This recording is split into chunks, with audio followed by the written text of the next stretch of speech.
Hello and welcome to the Comic Conspiracy episode 640 for the week of Monday, July 28th, 2025. My name is Ryan Higgins. Who's here this week? Brock Sager. And Kevin. Hello, everyone. Hello. So should this be known as the Terrible Trio? Yes. Like those Batman villains with the animal masks? This is well, I don't know what's going to happen. Possibly part one of a two-part podcast. We'll see if Toby joins us, because this is going to be a split Fantastic Four / San Diego Comic-Con talk. Toby's the one that went to Comic-Con this year. None of the rest of us did. So this is going to be all Toby telling all his wonderful tales about Comic-Con. But he got in super late last night. Flight out of San Diego was crazy delayed, worked all day, still at work. So we are going to potentially have this in two parts, because the only thing that more boring talking about a convention is talking about a convention 2.5 weeks after it happens. So we're going to try to get him on here, or at least in the next day, get a recording and get something. For a second part of this podcast. I'll see if I can. I'll put it all together. In case I don't see Toby tonight while we're recording, I will just say this. I got so many messages from creators. I'm not name dropping. I'm just going to speak generally. And I'm going like, are you here? And I'm going, you're there? You're never at San Diego. What the hell is going on? I had FOMO so bad that I was house sitting this weekend, and I still am. But if I wasn't, I might very well have gotten on a flight and just flown down for one day, like getting there in the morning, leave at night. Mm-hmm. That's how bad it was. Dang. Yeah, I don't know. I'm sure we'll talk about it with Toby here, but it seems like a very quiet weekend as far as news and events. I'm sure I heard the floor was packed because not a lot of big panels, and it's never not busy. Right. So right. That's an odd con. But let's see what time Toby jumps on and see what we've got to say about Fantastic Four here. I was gonna say, we'll do our normal, like, kind of no spoiler and then spoiler talk. I guess we'll just start with, if you don't want to know anything about Fantastic Four, go back or fast forward to the end of the podcast and see if you hear Toby's voice. Because if you do, he hasn't seen Fantastic Four, so he's only here to talk about Comic-Con. I don't know that. I mean, this is a spoiler, but the spoiler is I don't know that there's any spoilers for Fantastic Four. No. Does that sound right? So I guess it's a bit of a tease. Just I'm not gonna no spoiler tag later. I think maybe the mid-credits scene. Yeah, we'll do our normal talk. And we'll just kind of, let you know what we think about it. But I'm going to say, yeah, for the most part, if you're worried about like some big, like, I don't know, shocking revelation, there kind of isn't one. So that is kind of a spoiler in and of itself, I guess. So yeah, I don't know. Stop listening if you don't want to hear anything. But if you want to hear about Fantastic Four, we're going to talk about it now. So Marvel's put out a lot of bad movies and TV shows recently, right? Except Deadpool Wolverine. I mean, they've been good ones. There's been a couple good ones. Yeah. And I don't know. I think based off conversations we had previously in the show, we were all pretty down, or at least concerned or unexcited about Fantastic Four. And this was like kind of a big moment for Marvel, because they've had so many movies that just, after having just such success for so long, they needed something to kind of really click, both with an audience, which a lot of them have, but also financially, which a lot of them have not. And I guess I'll go first. I guess we'll just go and meet Brock and then Kevin. We can just kind of go through and give loose thoughts. But I think they played it incredibly safe, despite what parts of the internet might think. I think they played this incredibly safe and made a extremely competent, normal, meat and potatoes Fantastic Four movie.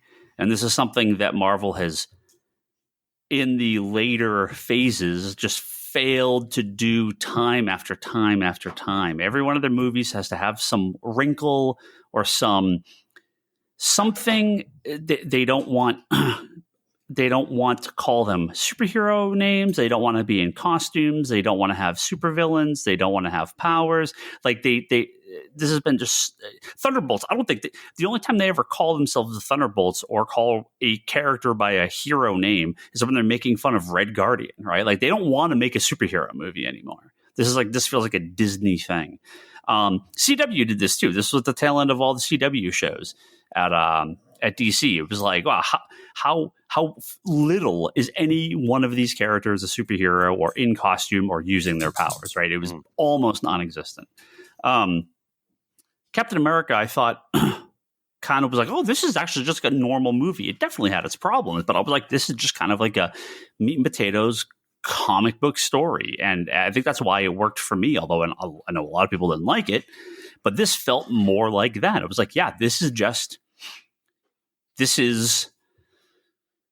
story number 3 of the Fantastic Four. It's the origin, it's Doom, and it's Galactus, right? Galactus and Surfer. It's like, yep, this is about as safe of a Fantastic Four movie as you possibly could have made. But I thought it was great. I thought it worked very, very well.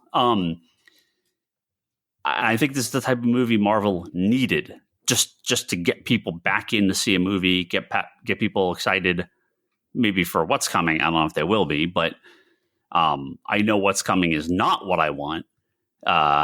This is kind of a sidestep for Marvel to make a normal movie before we go back to endless crossovers and multiverse stuff forever. Yeah, for going, I'm glad I went in with no expectations, because probably if I was super excited, I would have been, I don't know if let down's the right word, but I would have been probably like, I'm like, oh, that was fine. But since I went in, like, expecting it to be bad, right? Like, actively expecting it to be bad, because the trailers look bad. So much of the recent Marvel stuff's been bad. Yeah, I enjoyed it. I thought it was pretty good.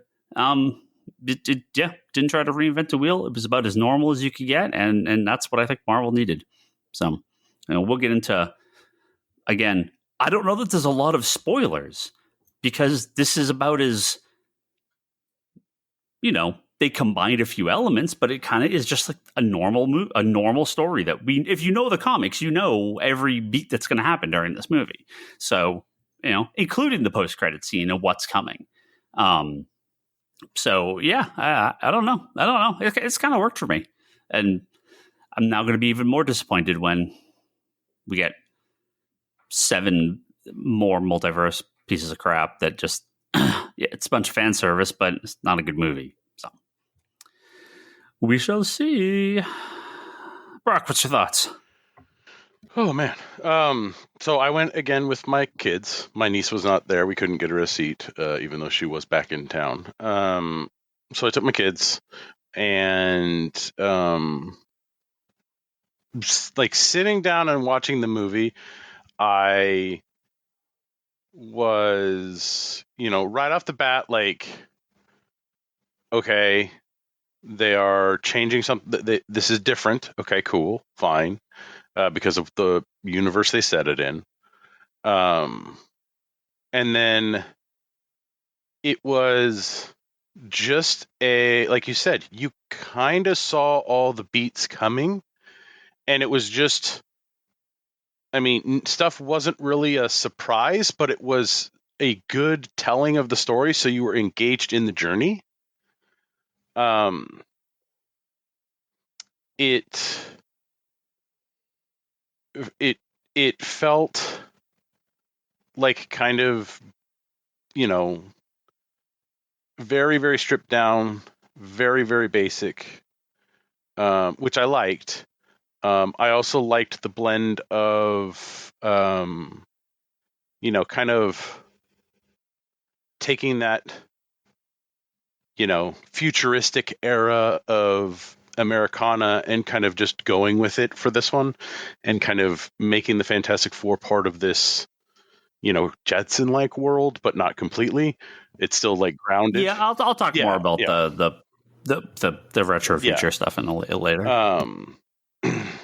But yeah, Galactus was big and a presence. So, people on the internet are horrible, and so they're whole screaming at Silver Surfer's a female, and I'm like, I don't really get, like, shut up. Like, that's such a dead topic. Like, why are you even talking about it anymore? No, I thought all of it was very well done to make a solid, entertaining movie that, even though you kind of knew what was coming, it was still a good, fun story to enjoy. My kids loved it. My daughter liked it more than she liked Superman. And I think that's just because it was really just boiled down to a kind of a simpler story than Superman was. But yeah, I thought it was very well done. Because everything that happened, I didn't feel like it. Like it's a thing we've seen before, but it's how they were telling the story, which is what I was the most concerned about going into the movie. So, but overall, I liked it. The moment we're all waiting for, Kevin. I the entire time I was watching this movie, though, I need to know. I was thinking, what is Kevin think of this fucking movie? Like, the entire time. No, Kevin's just too even keeled. I have a feeling I know what he's going to say. Well, let's see what he says. Well, what you got, Kev? The breaking news off the top is The Incredibles is still the best Fantastic Four movie. But this is number 2. Nice. For the first maybe by the way, it gets an extra star rating from me for being under 2 hours. So automatic bump for any movie that's under 2 hours these days, extra star. Nice. The first maybe, I don't know, half hour, 45 minutes. I had a smile on my face the whole time. I was just delighted to be in this world. I don't think all the casting works. I'm not saying it's a great movie. I was just delighted to be part of this world and be in this and just kind of bopping along, and it's paced well. And I love like the clips of the other villain battles and all that shit. Yeah. I was having a great time. And then the second half is a Marvel movie.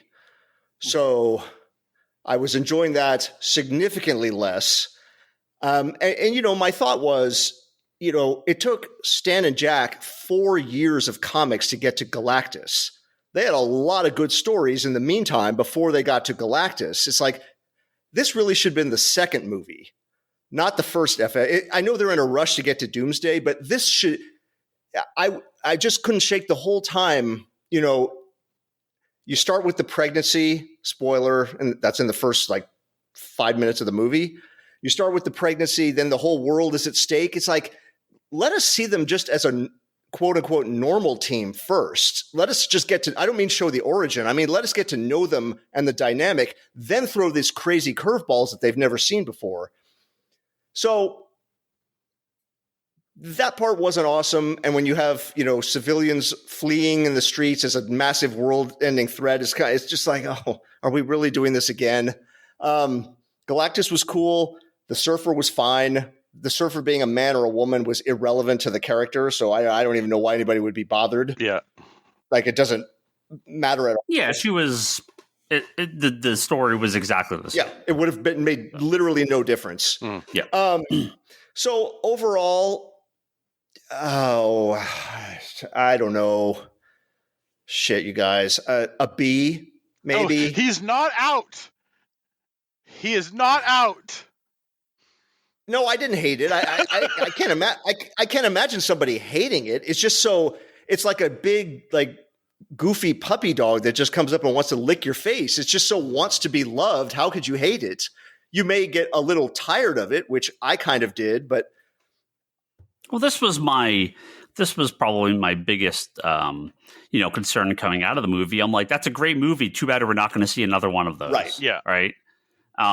Because we are going to immediately go into Doomsday and Secret Wars, and we'll never see this world again. I know, and that sucks. So, and my pitch would be, and this is off the top of my head. It's not like I put some thought into it. You have the first movie. The last scene of the first movie is her peeing and seeing the pregnancy stick. Start the credits. The mid-credits scene is the Silver Surfer appears in the sky over Earth. Boom, cut to black. The Fantastic Four will return, and then you come back for the second movie and do this what we saw as the second movie. That I just think that would be better. I know it's not going to happen because they've got pedal to the metal to get everybody for Secret Wars, but I don't know. It was fine. It was enjoyable. Like I said, I'm going to call it the first, maybe third to half, I found delightfully fun. Not great, but just super fun. And that's good enough these days. I'll take it. That's good enough. Because so many of these Marvel movies have not been even fun, not let alone good, have not even been fun. So this was just a breath of fresh air. I wish I loved it. I was so eager to see it. It was fine. Yeah, I think just the fact that it didn't have a bunch of weird swerves. And we'll talk about the mid-credit scene in a second. But this is about as normal as they could have done with an FF movie, and to then immediately have them show up. If you're a comic person, you know exactly what's coming here, right? They will. Doom will have Franklin, and we're going to get a big battle world where all the worlds get smushed together because we're going to get all the different franchises and all the different X-Men, Fox movies and Sony movies and stuff all shoved together. And then Secret Wars is the reboot, right? This is Heroes Reborn. So all the X-Men and the FF and everyone get all thrown on the same planet. The mutants have always been here. The FF were on this world. It was never some weird tech. And actually, hold on. Before I get too far with this, they didn't play up the kind of techno-future world nearly as much as it looked like in the trailer. It is sort of limited to the Fantastic Four, and that's good because I thought this was going to be some, that there was going to be flying cars and all this, that Tomorrowland sort of. And they didn't do that. It really was limited just the FF, and I think that's why it worked so well. But yeah, I mean, we know exactly what's going to happen in the next couple of movies. Having Doom, quote unquote Doom, show up in the mid-credit scene, his back, looking to take Franklin. It's like, yeah, okay, sure, yep. Again, that's. Once Franklin Richards is going to be in these movies, that includes him being, not the Franklin Richards from FF Annual 5. Come on, Kevin, what is it? What issue does he first appear in? Isn't it like FF Annual 5 or something like that, or 4? Is that when she gives birth? I don't remember. I have to say something about Franklin, but not movie Franklin. So keep going. Yeah. Once you find out he's going to be in, you're like, okay, well, we know where this goes because they're going to use him to be this all powerful mutant godlike character that's able to create the counter Earth or not counter Earth, whatever they're going to call it, the Heroes Reborn Earth. What do they call it? That battle world, that Secret Wars world. Yeah. But what was it? I can't remember what the name of that was. Yeah, Battle World's the first Secret Wars, I think. Battle World's the other one. Yeah. But that's what we're getting, right? We're getting a combination of Battle World, Secret Wars, and Heroes Reborn and Higgins Secret Wars. So that's what all these movies are going to be, kind of a smash together of all three of those. Because the end game here is to get all of them on the same Earth, right? They could have had the FF just on the same Earth. But then you can't have them. You can't have all the Earths put together if there's not a multiverse to do this with. But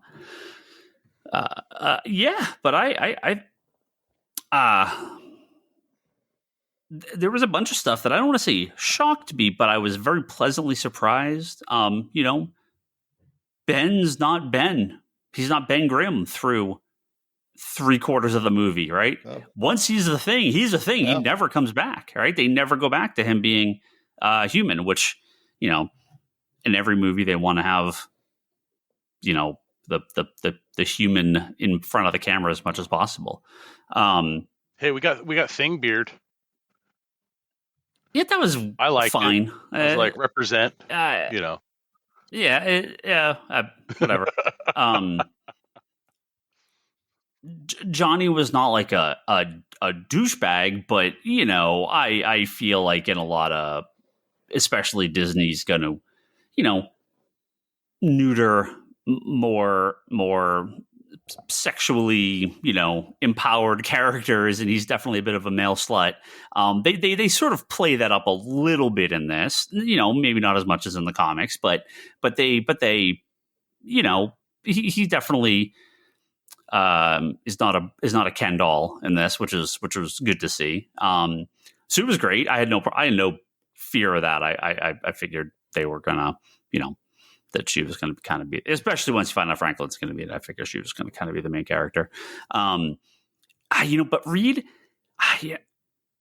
not Pedro Pascal. I'd say he was 70% there, which was more than I expected. You know what I'd say to that? I thought he gave a really good performance, just not as Reed Richards. That's what I said, 60% Reed. He is in the direction of the character, just not there, but it wasn't like a complete miss. Right. He is too smart for his own good a few times. A little of that's implied with Johnny not going to him to do the whole translation thing, right? So you sort of feel like, okay, clearly, they're all going to kind of, push him to the side and he's going to do this on his own because he's been in this situation. So as a comic fan, you kind of know a little bit more, but, I not perfect, but better than I expected. And that's, everyone else was fine. I remember reading, and this is something that crept in through my fortress walls of not knowing anything about the movie. I remember reading about John Malkovich being cast as the Red Ghost. And so the whole movie, I'm going like, shit, they're getting pretty deep in the story for the Red Ghost to show up. Compared to Galactus, you're going to introduce this guy in the third act. And then they cut him out entirely. Yeah. That got announced before the movie came out, and they said. So I only knew the first part, but not that second part, because he's in the first trailer. But they, the Red Ghost is in it. Just you see the monkeys, but you don't see anything else. Right. But they said the director said that they did not get nearly far enough in some of those scenes, and none of the effects were done. So there's not stuff sitting on the cutting room floor. It was cut early. Which is weird to still be in those trailers. Yeah, my brain was just working okay, what the hell? I'm is it going to be like Silence of the Lambs where they have to go to the Red Ghost to help them build the teleport? You know what I mean? They need his knowledge for something. I wonder if it was Red Ghost and Mole Man kind of were doing kind of the same thing. Where they're we have to go to the villains to have the villains help us. And so Red Ghost helps with something and Mole Man helps with the evacuation. That was pretty good. Mole Man was not Mole Man, but it worked in this movie. That was an interesting interpretation of that character. Yeah, it's not Mole Man, right? But it is, it works within the context of what they're doing in this movie. So, Yeah, that's a very different character than Right. comic Mole Man. I don't know if you would want comic Mole Man. I would like to see it. I'd like to see what it looks like. Sure. But this worked for the tone of the movie. I've always said if you're going to deviate from the comics, you've got to. It's got to be. I'll say better. It should be better, but it at least has to make sense. And this was the case where I was like, okay, this worked. This worked. Everyone that now loves Mole Man, because people love this Mole Man. Yeah, wait till you meet the other one. You have there is no comic to read with this Right. Mole Man. No, because this is a total. This is not the same one character. Comic. It's Fantastic Four First Steps, the official adaptation comic. Sure. I actually really enjoyed how they presented their origin, especially with that old, TV show kind of like. And you're going to get more of that, I think, with the X-Men, with Superman did that, Wonder Woman, Batman, we're not going to see, I think we're going to have a lot fewer origin movies going forward. Well, it's, they had the essence there, right? Like they did we need to see the ship get exposed to cosmic radiation? No, we needed to see them before so we could see, at least the transformation for Ben, especially. And then we just needed to see something that was reflective of the aftermath, right? Like we don't need all of it, but you just need to hit those key tones. And I think they did a really good job with that interview show kind of, mentality. And I was like, this is well done. Yeah, with that, and I would have just straight stolen the opening of All-Star Superman for Superman. But it gets across some of the point. You get some of it within the movie. But I think, the brief recap at the beginning for the big characters that have been in multiple movies. Yeah, you've got who haven't they done? I'm not trying to think of like a character that haven't like a done hero before yet. Yeah. You've got what hero haven't they done? Like that's like I was a top say name? Well, yeah. I'm just trying to pull what's a bigger hero? What's a bigger Marvel hero they haven't done something with? Because I figure the X-Men, the origin of the X-Men is not really in any of the characters, right? Outside of Wolverine, maybe none of the characters have detailed back history prior to the minute they get their powers and are taken by Professor X. There was no real origin to Cyclops prior to that. I mean, there is. They weren't taken. They were. I don't need a solo Cyclops movie where the end of the movie is him joining the X-Men, right? But if you're doing a Puck movie, I guess you'd want the origin because that's whatever. For any of the big characters that have been in stuff before, I think they're going to. Wait, you were trying to think of a big character, and the name you pulled out is Puck? No, I was thinking mutants. I was thinking Alpha Flight, and I was like, well, Alpha Flight would just be in in the Wolverine movie. I'm like, I just was trying to think of any character at that point. Yeah. Hey, don't tell our friend Miguel. Captain Britain. Hey, I love Alpha Flight. I'm not. Characters. We haven't gotten a Captain say anything bad about Alpha Flight. But I don't know that I have too much more to say about Fantastic Four. You're right. Because there isn't a, Doom showing up to take Franklin in the post-credit scene, which, who even knows how that's going to turn out. It's kind of like, okay, well, yeah. Yes, being a comic fan can kind of take some of the, I don't want to say excitement out of the movies, but what they're from. Now why we saw the Fantastic Four at the end of end of Thunderbolts. Well, that's an interesting one, right? Because it's unclear, does Doom come over on that ship? Is that them coming here looking for Doom? We'll figure it out. But eventually, they've got to all kind of get together on the same Earth. So, I figured that was going to happen. I didn't think that was going to happen in this movie. I do agree. I do agree though with like Kevin's statement of like, this really feels like a second one. It would have been nice to have gotten a first one, right? Like, well, we've gotten the origin of the FF three times. Not origin. I don't want the origin. Like, no, like but that is the first movie. No, right? no, they could have done a movie with like one of the villains or something. It just, where the Fantastic Four, we see them as the team and we see them doing the stuff and they save the day and all that stuff. And then this is like like Kevin said, she's pregnant at the end of that movie, and then this is just continue this just continues that story.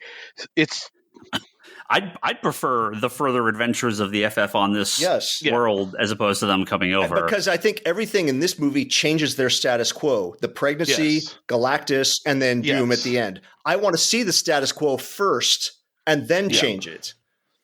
I assume their reasoning is, I'll say 3. The Corman movie, whatever. But acknowledging the fact that there's been 3 first Fantastic Four movies already, and if you want to know their origin, accurate or not, they're out there.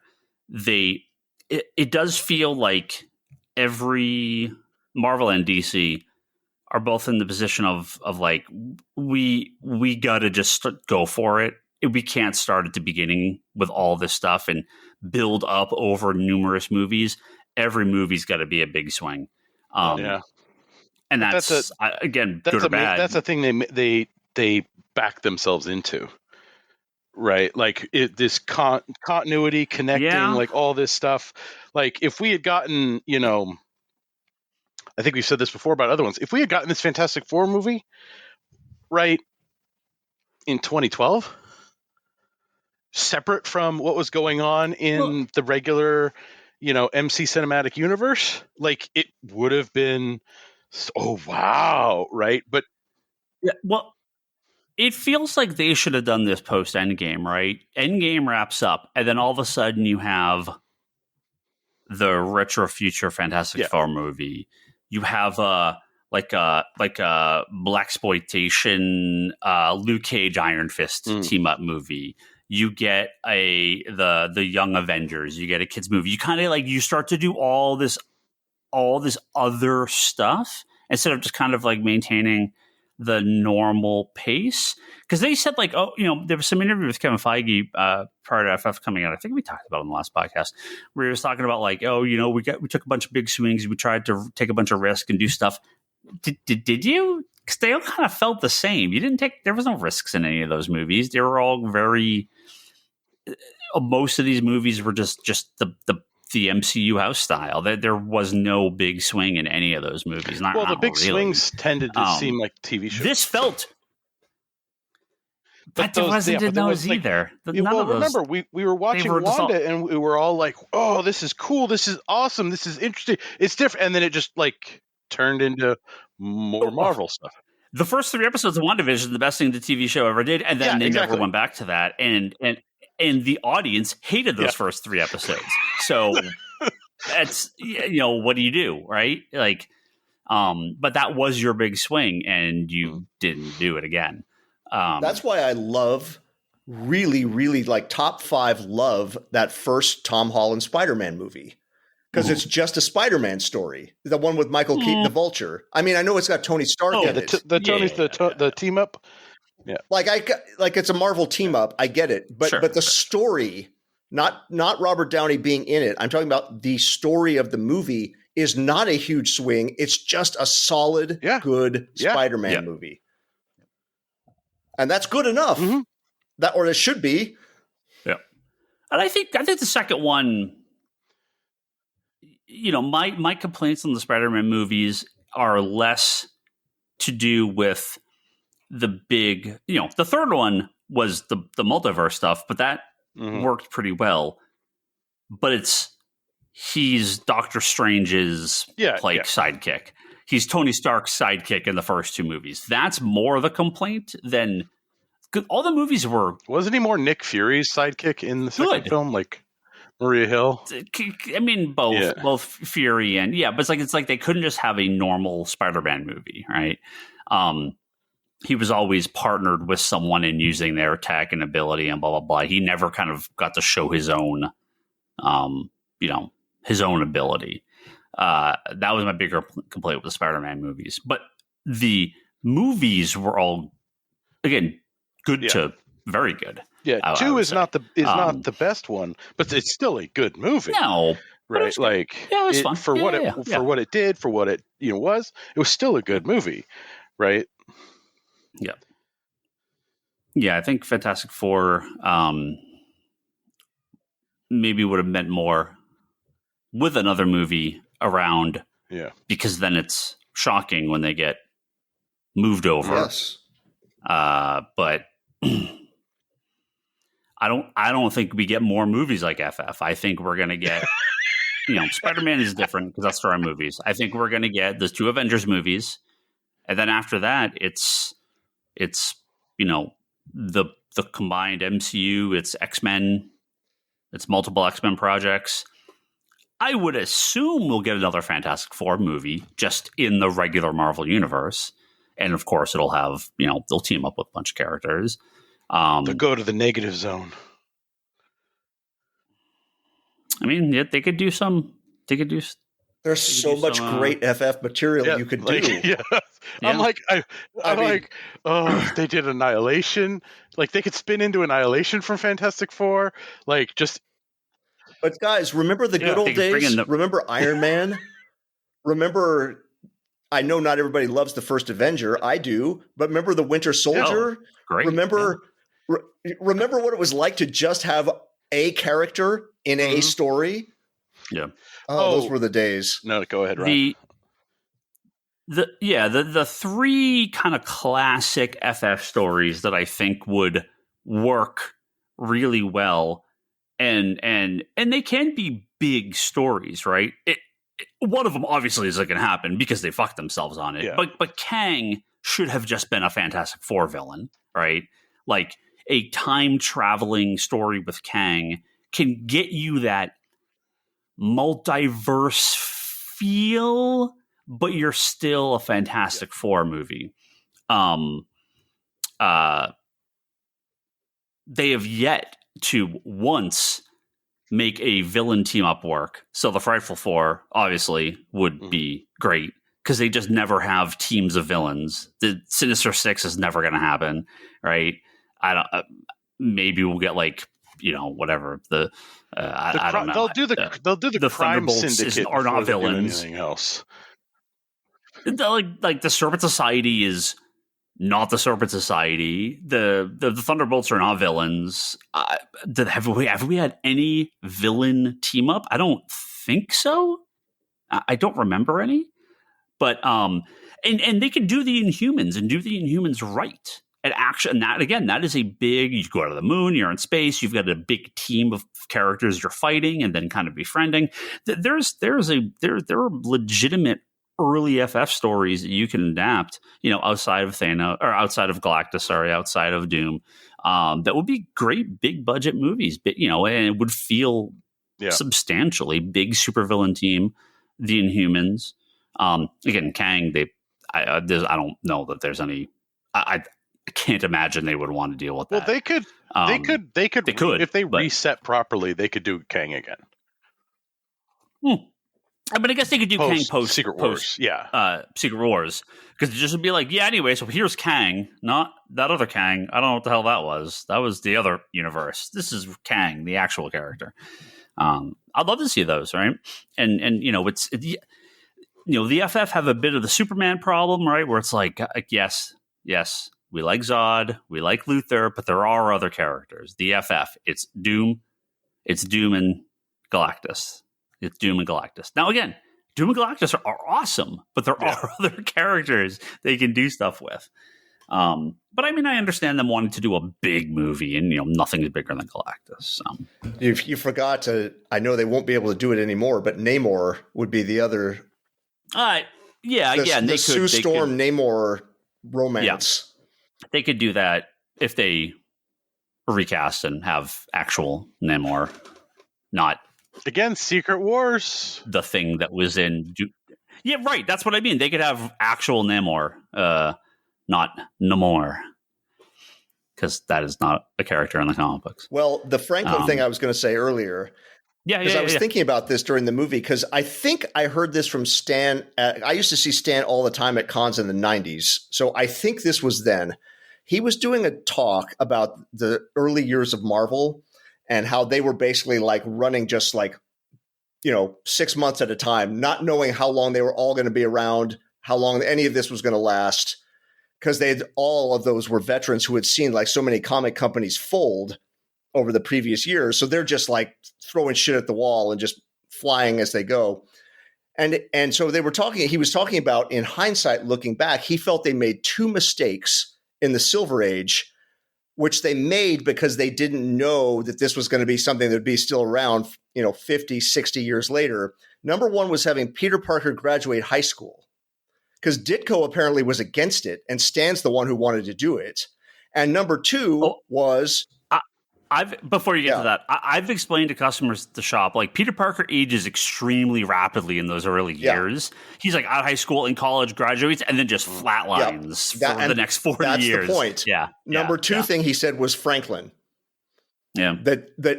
And both of the problem, Stan's point for both of those things was they mark a point in time, whereas you want every issue is happening today. Whereas if somebody is pregnant and then a baby is born, well, 9 months have passed in the lives of these people. If somebody graduates high school, 4 years have passed in the lives of these people, and you don't want readers thinking about that. And but this is just a problem with comics, because when you're on your ninth Robin, you can't have Dick Grayson be 12 years old, right? Yep. It just doesn't work. Yeah. So I'm okay with there being some, age up of these characters, but there has to be kind of a fluidity to they're going to do hinky. Well, yeah, they're going to do funky stuff to now Franklin's suddenly an adult, John Kent's 18 years old, 21 years old, or whatever. Like, we're just not going to explain the rest of it. Or he just ages very quickly. How does Superman have a kid and nobody knows about it for 13 years, right? Convergence, baby. That's the entirety of Superman's. The only way around it is you have to do something like The Simpsons, where the baby is already born and is a baby, and you just never mention it. Like, every Simpsons episode could happen like the one day, and then the next day is the next episode.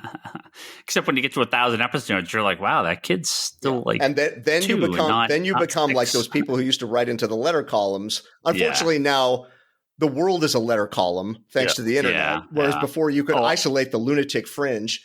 And when people go like, wait a minute, how come this? Like, how much time is it? You just don't print those letters. That's the solution. Yeah. You ignore it, but now you can't ignore it. Yeah.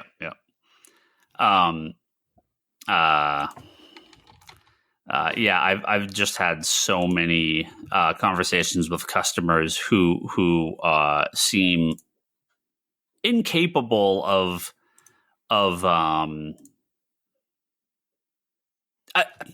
think when you start out reading, you ever see that? What's that curve? That goes up and down. A bell curve. It gets. But it gets memed a lot now, where it's like you're kind of on either side of that curve, and in the middle is where you're like the most frustrated. And on the edges, you're like, you just kind of accept it. I think there's a lot of acceptance in comics when you get into it, and the more like you're trying to wrap your head around it, you're like, oh, I'm so like, this all has to make sense. Like, we got to explain this all the way. That eventually you're like, nah, it just doesn't. You just accept it. You accept it for what it is, because you'll go crazy. You'll never make sense. You can never get the stuff in any sort of continuity. I just was remembering Stan's comment in the fact that the first FF movie introduces Franklin. Yeah. And so in the course of this movie, 9 months pass. More than that, because he's certainly not an infant at the end. Yeah. Well, I do not watch Stranger Things anymore, but those kids are like 40 now. So, they're in their late 20s.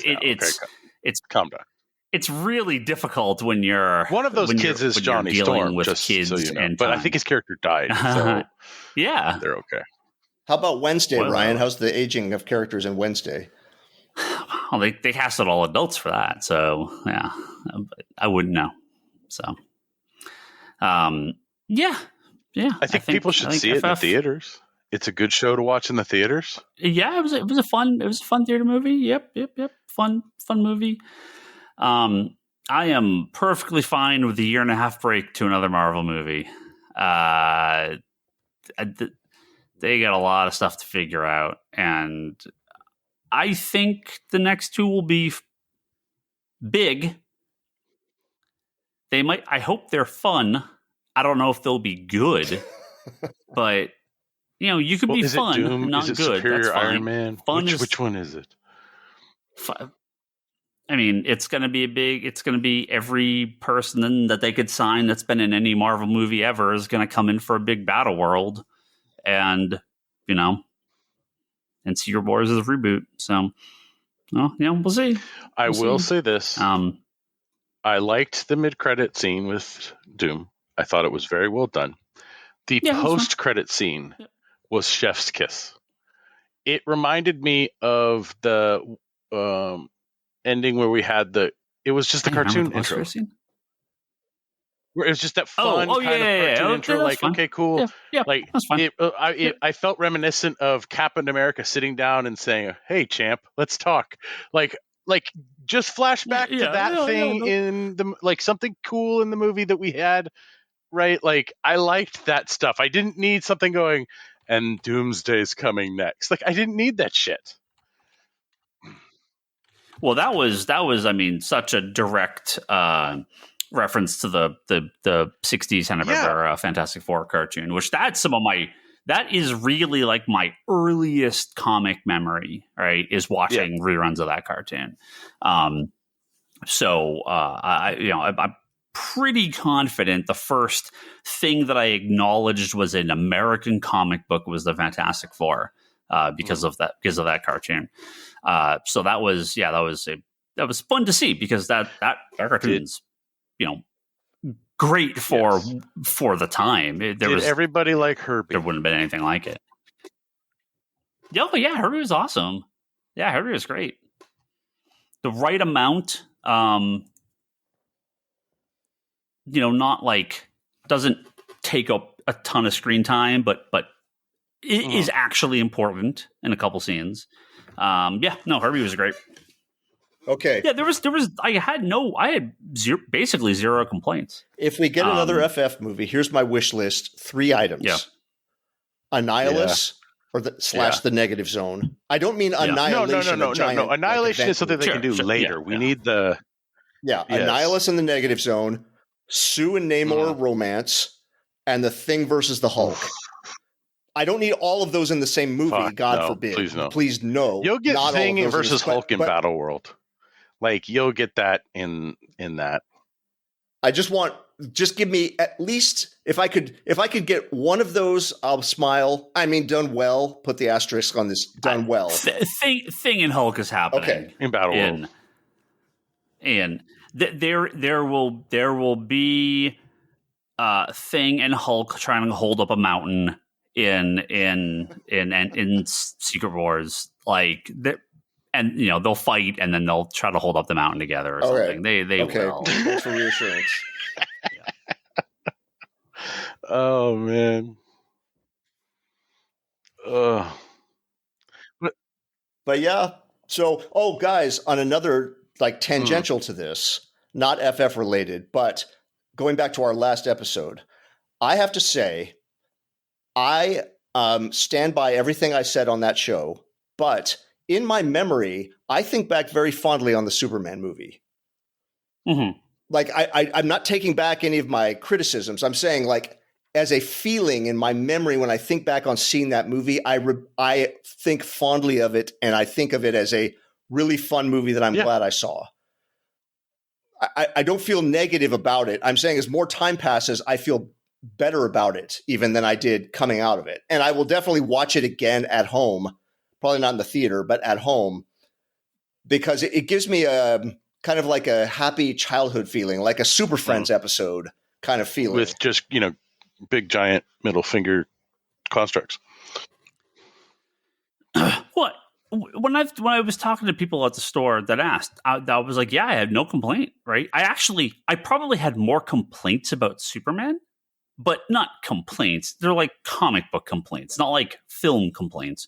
But when asked, what's the better movie?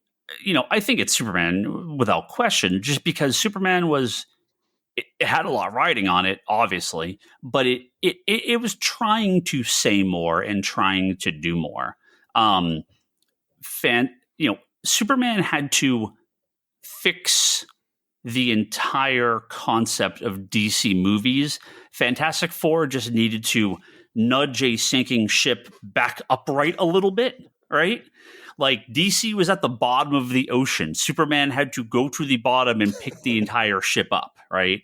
Fantastic Four was like, well, the ship's kind of like wobbly. What's really funny about you saying that? Here. The Thing is dropped into the water to grab the anchor to right a ship from sinking. In the actual movie. Yeah. Well, and I think that's exactly, but I think Superman just has a bigger, and I don't mean like cosmic bigger, I mean like a emotional human bigger story it's trying to tell, where Fantastic Four is just trying to be a fun Fantastic Four movie. And I think they both succeed.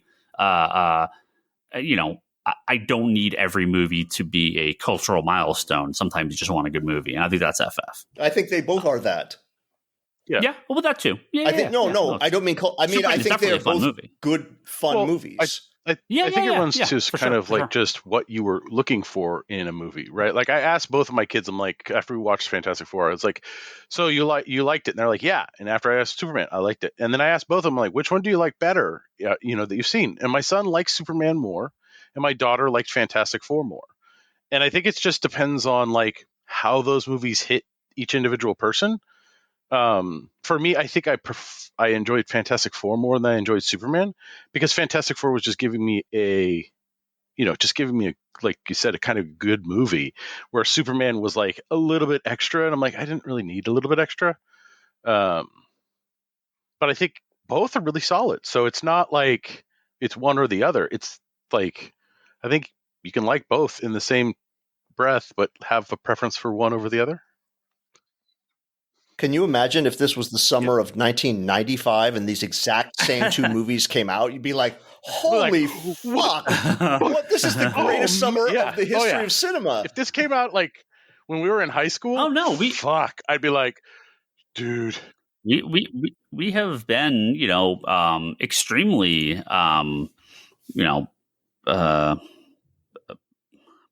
don't know. We've got just so much that we've had so many great movies that it's tough to be as good. It's tough to feel that same level of excitement. Yeah. We've talked about Star Wars. What is it going to take to get me to walk to a Star Wars movie, have that crawl hit, and have that feeling again?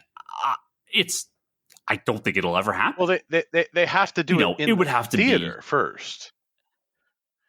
No, it would have to be a decade plus of nothing before it hits me the same way again, right? Like Kevin, I'll always go back to, we had our monkey paw and it wasn't just the one finger, the whole hand closed, and this is all great for some people, but man, is this what we really wanted? Less is more. You eventually learn that. You eventually learn that less is more. I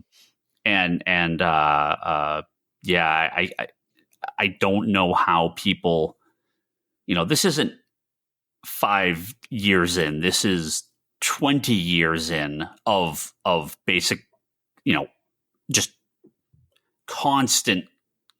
I guess prequels, if you go Star Wars prequels, if you go 25 years in, of like, oh no, we're going to give the audience exactly what they want. We're going to give the fans exactly what they want. And I'm like, man, but is that what we wanted? On that, maybe. If you think back now to, all of the criticisms of those Star Wars prequels in the 1999 was a Phantom Menace. So I don't know, 1999, 2002, 2004, something like that. Sounds if you think back to that time now, and just go, I can't even believe I'm saying this, but I'm saying it. We didn't realize how good we had it, in that you had the vision of an artist You may like that vision or not like that vision, but you had the vision of an artist, not a cold-blooded cash grab nostalgia jukebox, which is everything that's come after it, exception of, I would argue, Andor. Although that is nostalgia, but it's not like just replaying the same hits. I think it's what people got from the comics and the books that came out after Star Wars, right? Like the stuff that was connected to the universe but not mainstream gave people kind of those outlets of, this is more of a political intrigue one. This one's more of a, adventure one. Like you can take Star Wars and give many different types of stories. Same thing with the Marvel Universe. Like most of us here think Winter Soldier is one of the best Marvel movies because it was kind of just boiled down to that espionage movie, right? It was a Cap movie, but it was more espionage than it was like this hero kind of thing. So I think it's just the types of stories that you tell in these universes really resonate. And they can either resonate well or they can just turn to dog shit. So, I still haven't watched Andor or like the second season Andor. I know. Spoiler alert, it's good. Trust me, I've heard. I'm like, all right, the next month it has 31 days and I'm doing Disney Plus.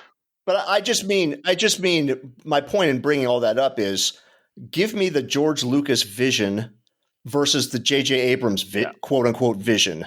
I've got to put quotes around that, huge quotes in like big Neil Adams black marker quotes.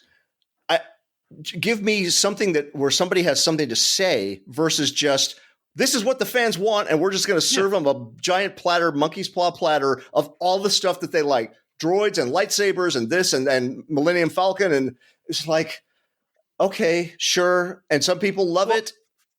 That's what I was saying to you guys. I'm just kind of retired at this point from that. That's why I liked Rogue One so much, because it gave us a different type of Star Wars movie, but still stayed within the Star Wars universe. And then what do we get out of that? Andor. Like, if it's good, it can be good and it can resonate. But if it's not, it's just going to, like, people are just going to be like, yeah, okay.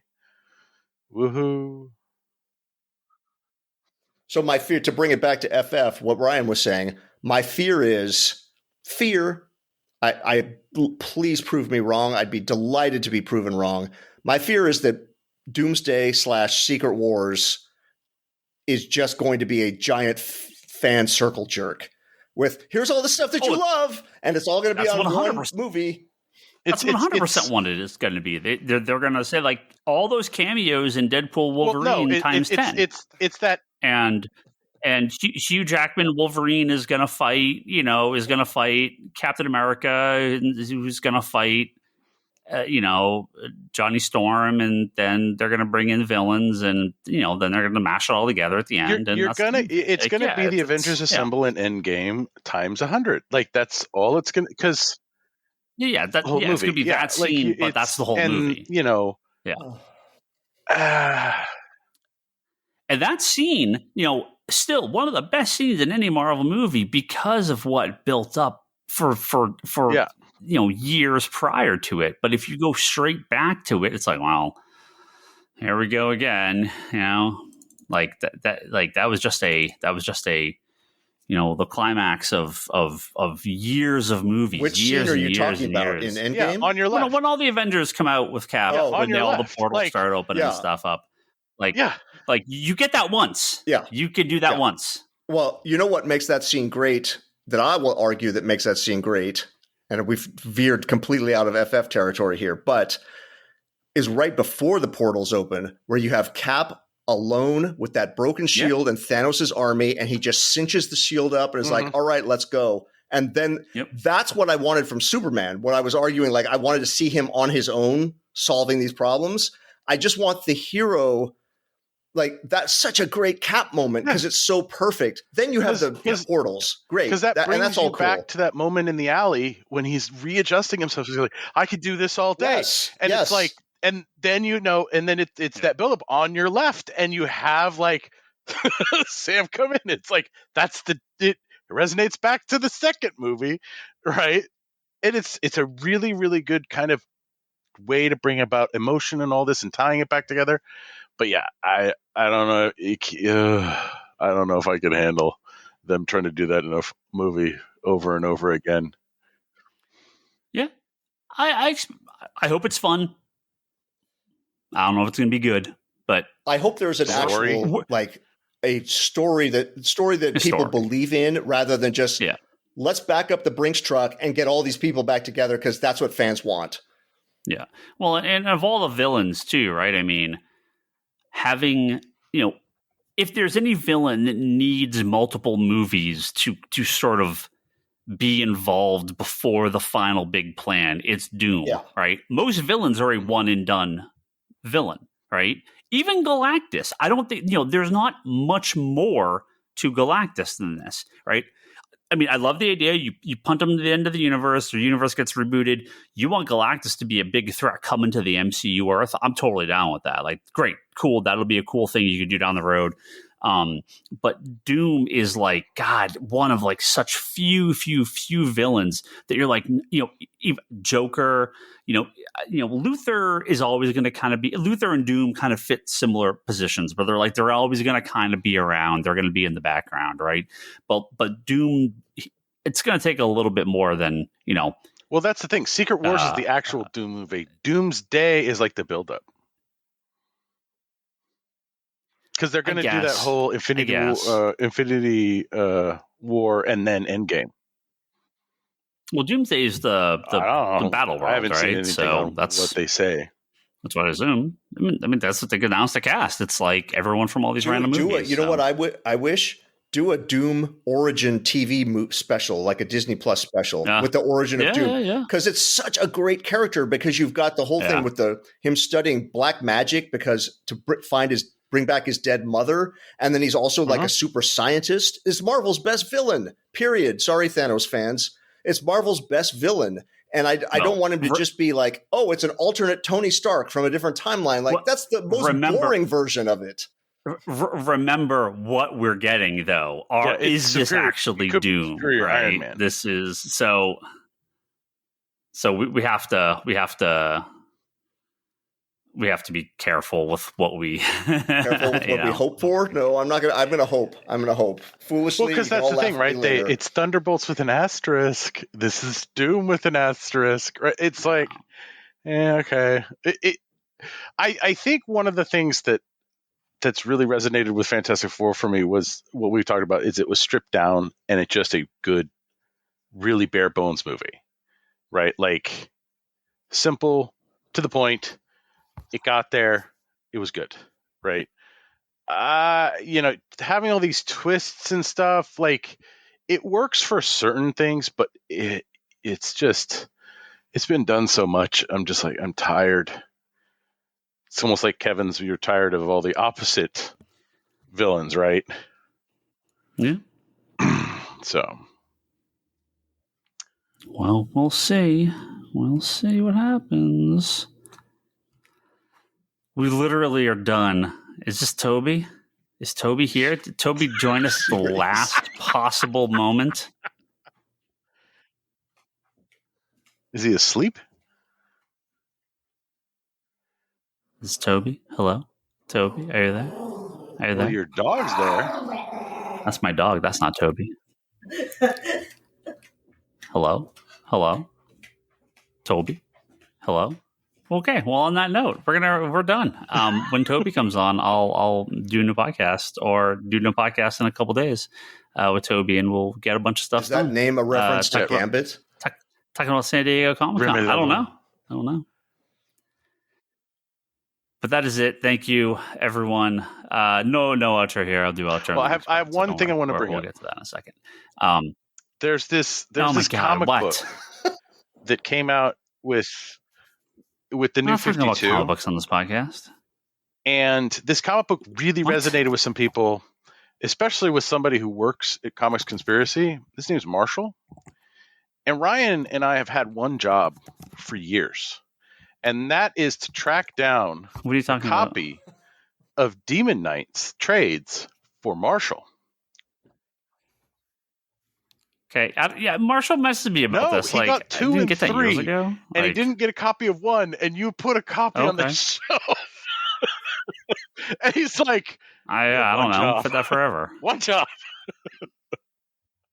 Read Demonites. It's good. Oh, it is Toby. I guess this podcast is going to continue. What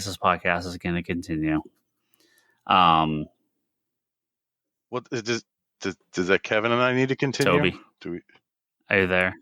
There. Are you there? No, you guys can go if you want. You can stay if you want, but Should probably just finish it and then record with Toby. is Toby done? Toby? Hello? Toby? The typing is the best. You can come back, Toby. I hear you typing. You're not muted. I hear you typing. Hello? Bueller? Hello, I hear myself. Hello? Hello. I hear myself muted. I hear myself duplicated in your headset. You do? Okay, now I don't. I think you're good. Hello, Toby. Hello. Are you in a quiet place you can't talk? No? Are you just tired? Maybe? Oh, okay. You good? Yeah. You literally came in as I was about to stop. Oh, okay. Are you here to talk about Comic-Con? Are you good? No, we can stop. It's fine. No. Ryan has no. made promises, No, save me for having to Toby. do this later. Ryan If you're has ready made for Comic-Con promises. talk. No, we can stop. No. Jesus, man, It's it up to sounds you. like you don't even have a voice. No, I do. I do. Pretty sure I do. Well, we are not talking about Fantastic Four. I only need to know Kevin's 2-second view on it. The Incredibles is still the best FF movie, but this is second. Oh, well, that's good. That's two. I think? That's 3 seconds. I'd give it like probably a B. So you didn't hate it? No, Yeah. no, it's super fun. It's. No, I'm not necessarily going to argue it's really good, but it's really fun and an enjoyable time, and I'd recommend watching it. So your favorite FF out of the four? Oh God, yes. I don't even know what number. I don't know what number 2 would probably be. That one with the surfer, because they got the surfer. No, they did the surfer well. Number 3. That's number 3. Yeah, you got the Corman one, then you got the first Tim Story one, then you got the surfer one. I guess it's out of the 5 I can count. Yeah. I'm tired. I'll use that excuse. And then you got the weird naked thing one. And then this one. Yeah, 5, right? Yeah. Yeah.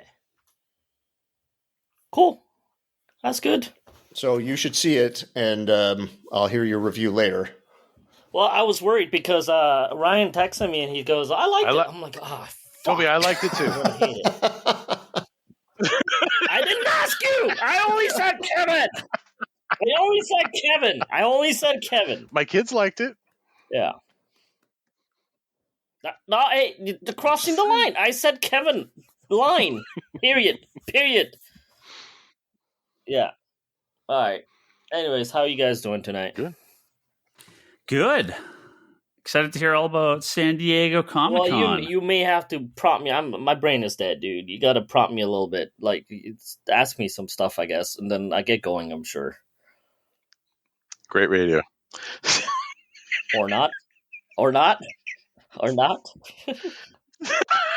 are your thoughts on San Diego Comic-Con? You're asking like one of those idiot line people in panels. No, it's all right. It was definitely a chiller con than usual. Less things of everything, but that might be a good thing. That's yeah.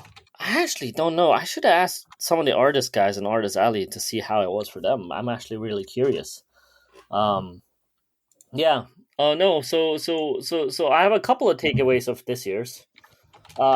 First of all, do not work an entire night. And I should have learned that lesson from before.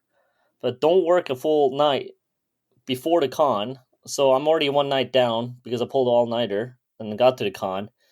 And then the next night, I started getting 5 a.m. texts to the point I had to wake up and start working at 6 a.m.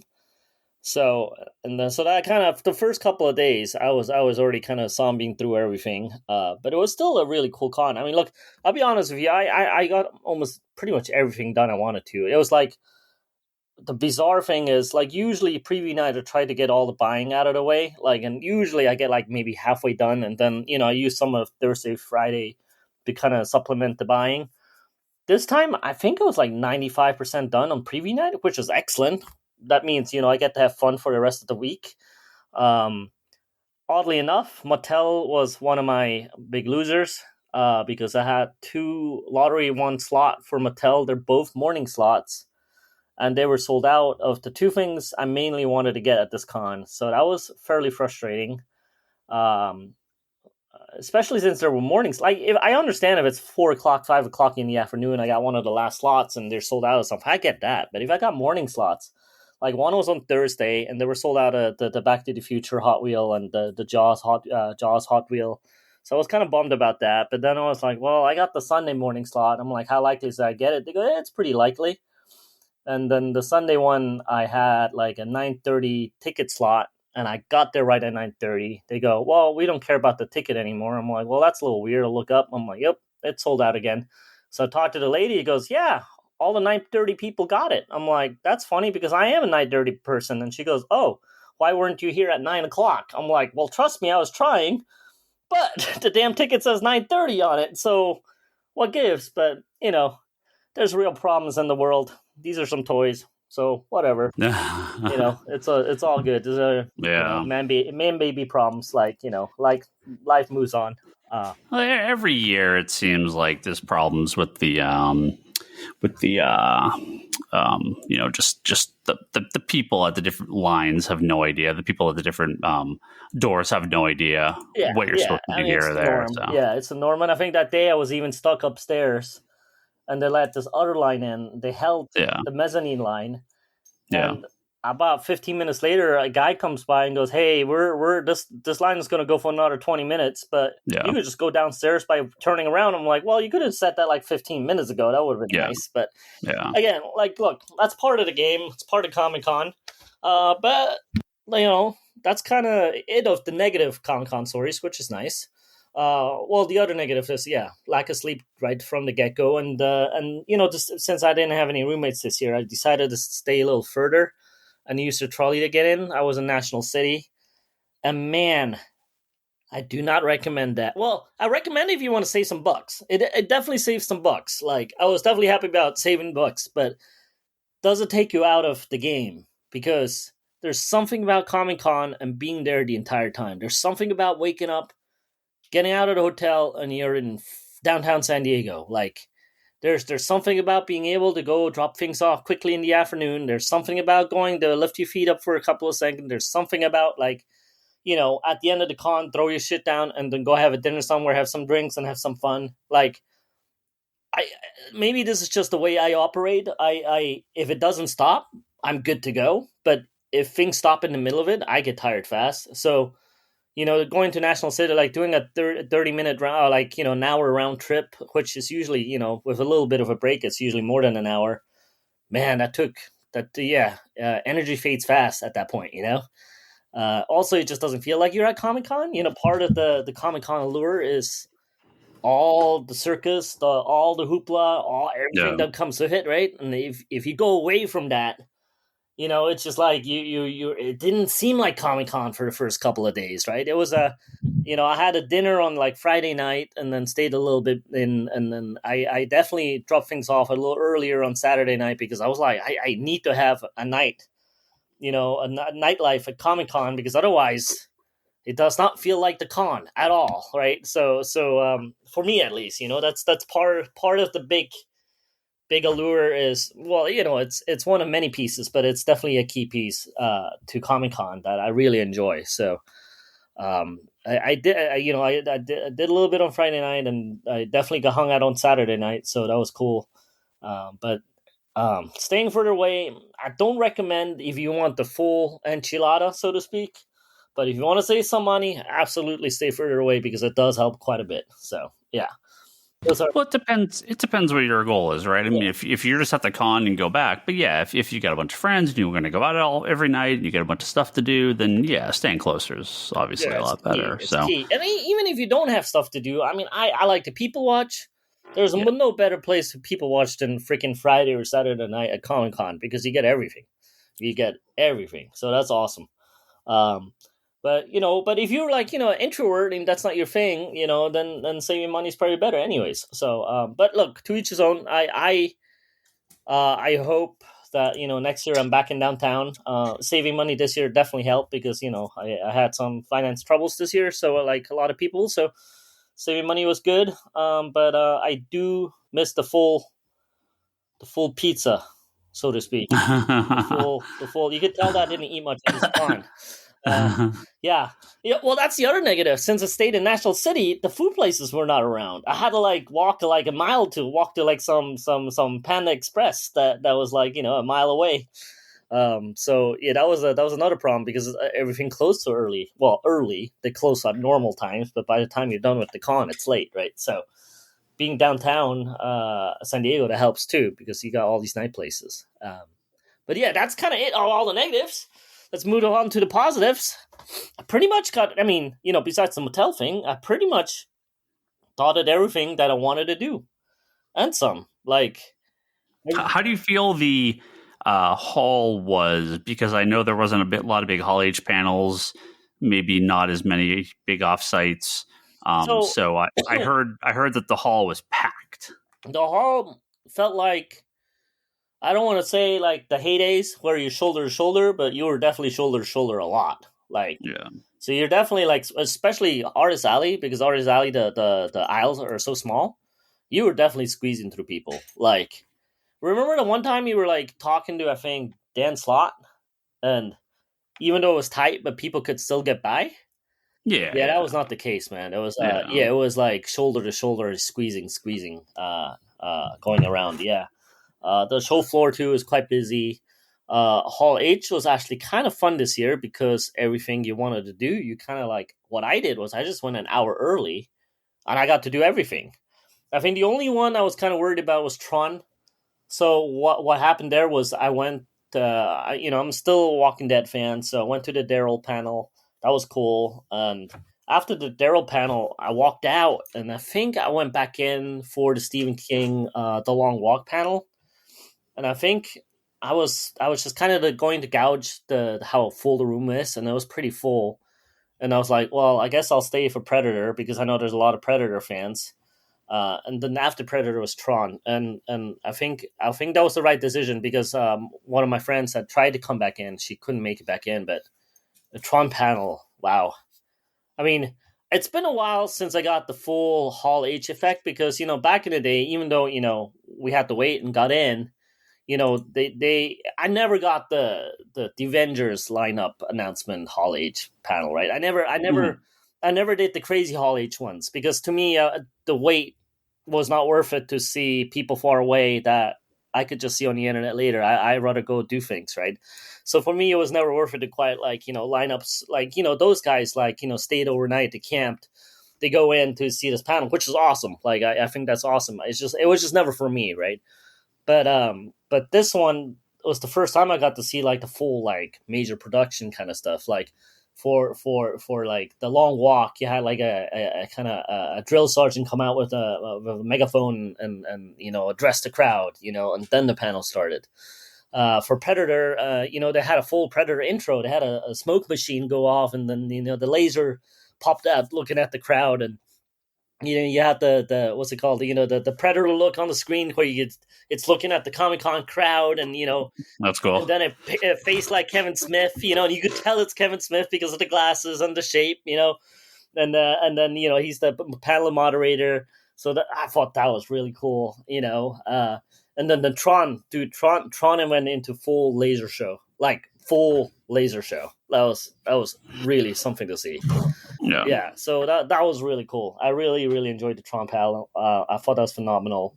The Predator panel was cool. The director is a former Comic-Con guy. He is a guy like you and me that used to be in sitting in the panels, like all that stuff. So I was like, that was amazing. So you got a real nerd fan, at the helm, so like kind of in charge of he directed the last two Predator movies, basically. So yeah, I think he's like the Predator showrunner, so to speak, even though it's not shows, but kind of maybe franchise showrunner. Yeah. Yeah, so that was cool. Out in Friday night, out on the downtown, they for Tron, they hired a bunch of like biker guys in full on Tron outfit and to drive around downtown San Diego. Like it's about 20 of them, just going up and down the street in full Tron gear and Tron cycles, and that was pretty amazing. So I thought that was really cool for promo deal. I was not in the Alien panel, the Alien Earth panel, but supposedly that was a big deal too. I don't know if they had a big production start of it, but because of the other three that went behind, I think it probably did. So that was really cool. Yeah. I also did the Gundam panel, which is cool. Yeah, good Gundam Wing 30th anniversary. Yeah, I do have to say, out of all the Gundams, that might be my favorite, and I think it's because I like the designs of the Gundams. Yeah, it's a lot of people's favorite. Yeah, I think that's my favorite. I have to say I never actually watched Seed or watched it enough to remember it, so I may have to actually watch Seed again. But I think Wing is probably my favorite Gundam, so I was very excited to go to that panel. They also gave a really nice goodie bag, which had more things in it than most of the other stuff. Goodies. The Predator one gave a Predator mask out. The Tron gave a really nice like Tron print, like a nice fancy one with like red gloss on it and stuff. So that was really cool. The Gundam one was like a bag with a print or a poster, really, a T-shirt, the little Gundam starter kit, a couple of books, a comic, and so on. So that was a pretty nice little swag bag. Got to give them credit. So that was really cool. But I think also because of that, their line was huge because they announced ahead of time. So I went like just about an hour early. My plan was to be 2 hours early, but then I realized I could get Kevin's and Lane's Bill quiz signing in. So luckily there was no line. So I literally, it was funny because I was texting with them and I was already like, God damn, man, like Lane gave me like 24 books, I think. And, Kevin gave me like 2, but like, I was like, man, all these added books, man, they add up fast on your back, man. And I was worried I was carrying them back to the con for no reason because I was running out of time. So I was thinking I was going to go straight to the Gundam panel. But the way I come in from the trolley, I actually come in on the Artist Alley side because I go over that overpass over the street over there. So I always enter in from the Artist Alley. So I walk by Bilquist and Matt, and they happen to have no line. So I was like, excellent. I will get all of these signed all at once, So yeah, and Bilquist is really sweet. Matt was a really nice guy too. They're a fantastic couple. I chatted them for a few minutes, and then I ran up to the Gundam panel. And then while I was running up to the Gundam panel, I randomly walked into the voice actress for Toph from Avatar: The Last Airbender. So I was able to get a picture of her. She signed my badge. That was fantastic. That kind of made my con. That was just wandering the floor, right? Yeah. No, it was upstairs in the tent area. She was actually filming a TikTok video, I think, against the backdrop of the Comic-Con backdrop, but not like at a signing. No, just a random encounter, which those are the best ones. Yeah. So yeah, that was super cool. She was really sweet. And then I was like, well, if I'm missing the Gundam panel because of that, that'll be totally fine. Like, I was like, that was the highlight right there. I was like, okay, that was like my Comic-Con highlight. I was like, cool. Like, if I miss it, oh well, it is what it is. At least I got all the signing for Kevin and Lane and myself. I got the Supergirl sign too. And so I marched over to the Gundam panel, and they were like, yeah, you got to line up outside. I'm like, okay. So I went outside, and I was like, God damn, this line is long. Like it was one of those tents that has like a giant snake in there, like and that was at the end of the not an actual giant snake. You mean like the line was yeah, no, just the line trouser snake. it was Front snake. snaking, sure.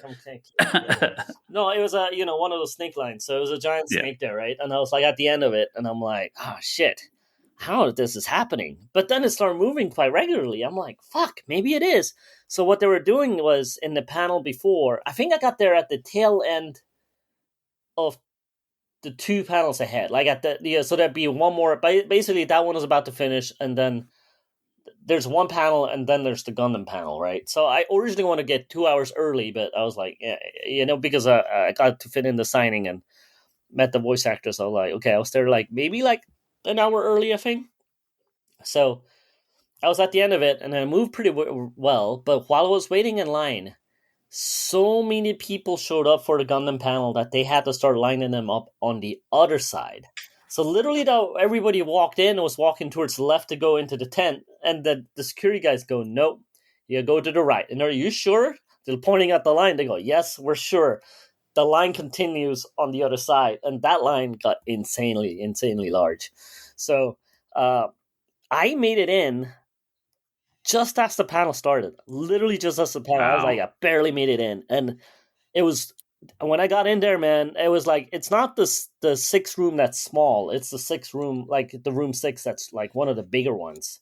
Yeah. And dude, it was completely full. Like there was some random seat that like, it's one of those where like you see a seat open, you just take it. You're like, don't even question what position it is or what view you get. You're just like happy to be in the room, take whatever seat you can, enjoy what what get to see. So, that was the Gundam panel. Yeah, most of these, there is, I'd say most of those mid-tier panels, it's like, yeah, you probably want to get there two panels prior. Yeah. If it's for one of the media panels. Yeah. Because some people will leave, but yeah, you can. Yeah. The smaller rooms, it's really tough to know. But the mid tier ones, yeah, you want to get there at least 2 before. Yeah. So that was pretty cool. I did the Jim Lee panel. He had a really nice Mr. Terrific he was doing, and I kept hoping he would go. Whose birthday is it? And I was ready for that. He sadly didn't go for that. He asked for a Q-tip instead. And I was like, but that didn't work out. Then he had like a book that he like a fat Superman book. Like I think it was like a history of the DC universe, maybe or something. Yeah, there was a Superman book that came out recently. Yeah, like a history. So he drew on that, and that was like another giveaway. Nice. Yeah, which is cool. That was very cool. If Jim Otis being so nice to do that. I went to the other Jim panel too, which is actually the more fun one because that one is the one where it was Jim Lee and friends. Mm-hmm. We started that one with your friend Tom King, talking about the Wonder Woman book, and then they got into Supergirl. For Supergirl, they brought out Bill Quist and Matt. So they had a nice conversation about that. I actually really liked the conversations they had. They talked a lot about like. How Tom wrote, a space door, and then that, Bill Quist just went completely nuts on the drawing. So that was like just cool behind the scenes stuff to see, and then for Supergirl, they also brought out James Gunn, which was an amazing surprise guest. That was cool. Yeah. Then James Gunn addressed the crowd as like he knows that's where the real fans are because they had a Jim Lee comic book panel, not at a DC Studios movie panel. Right. So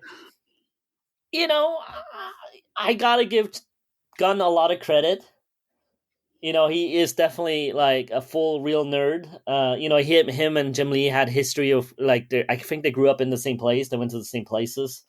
They were telling those stories, and man.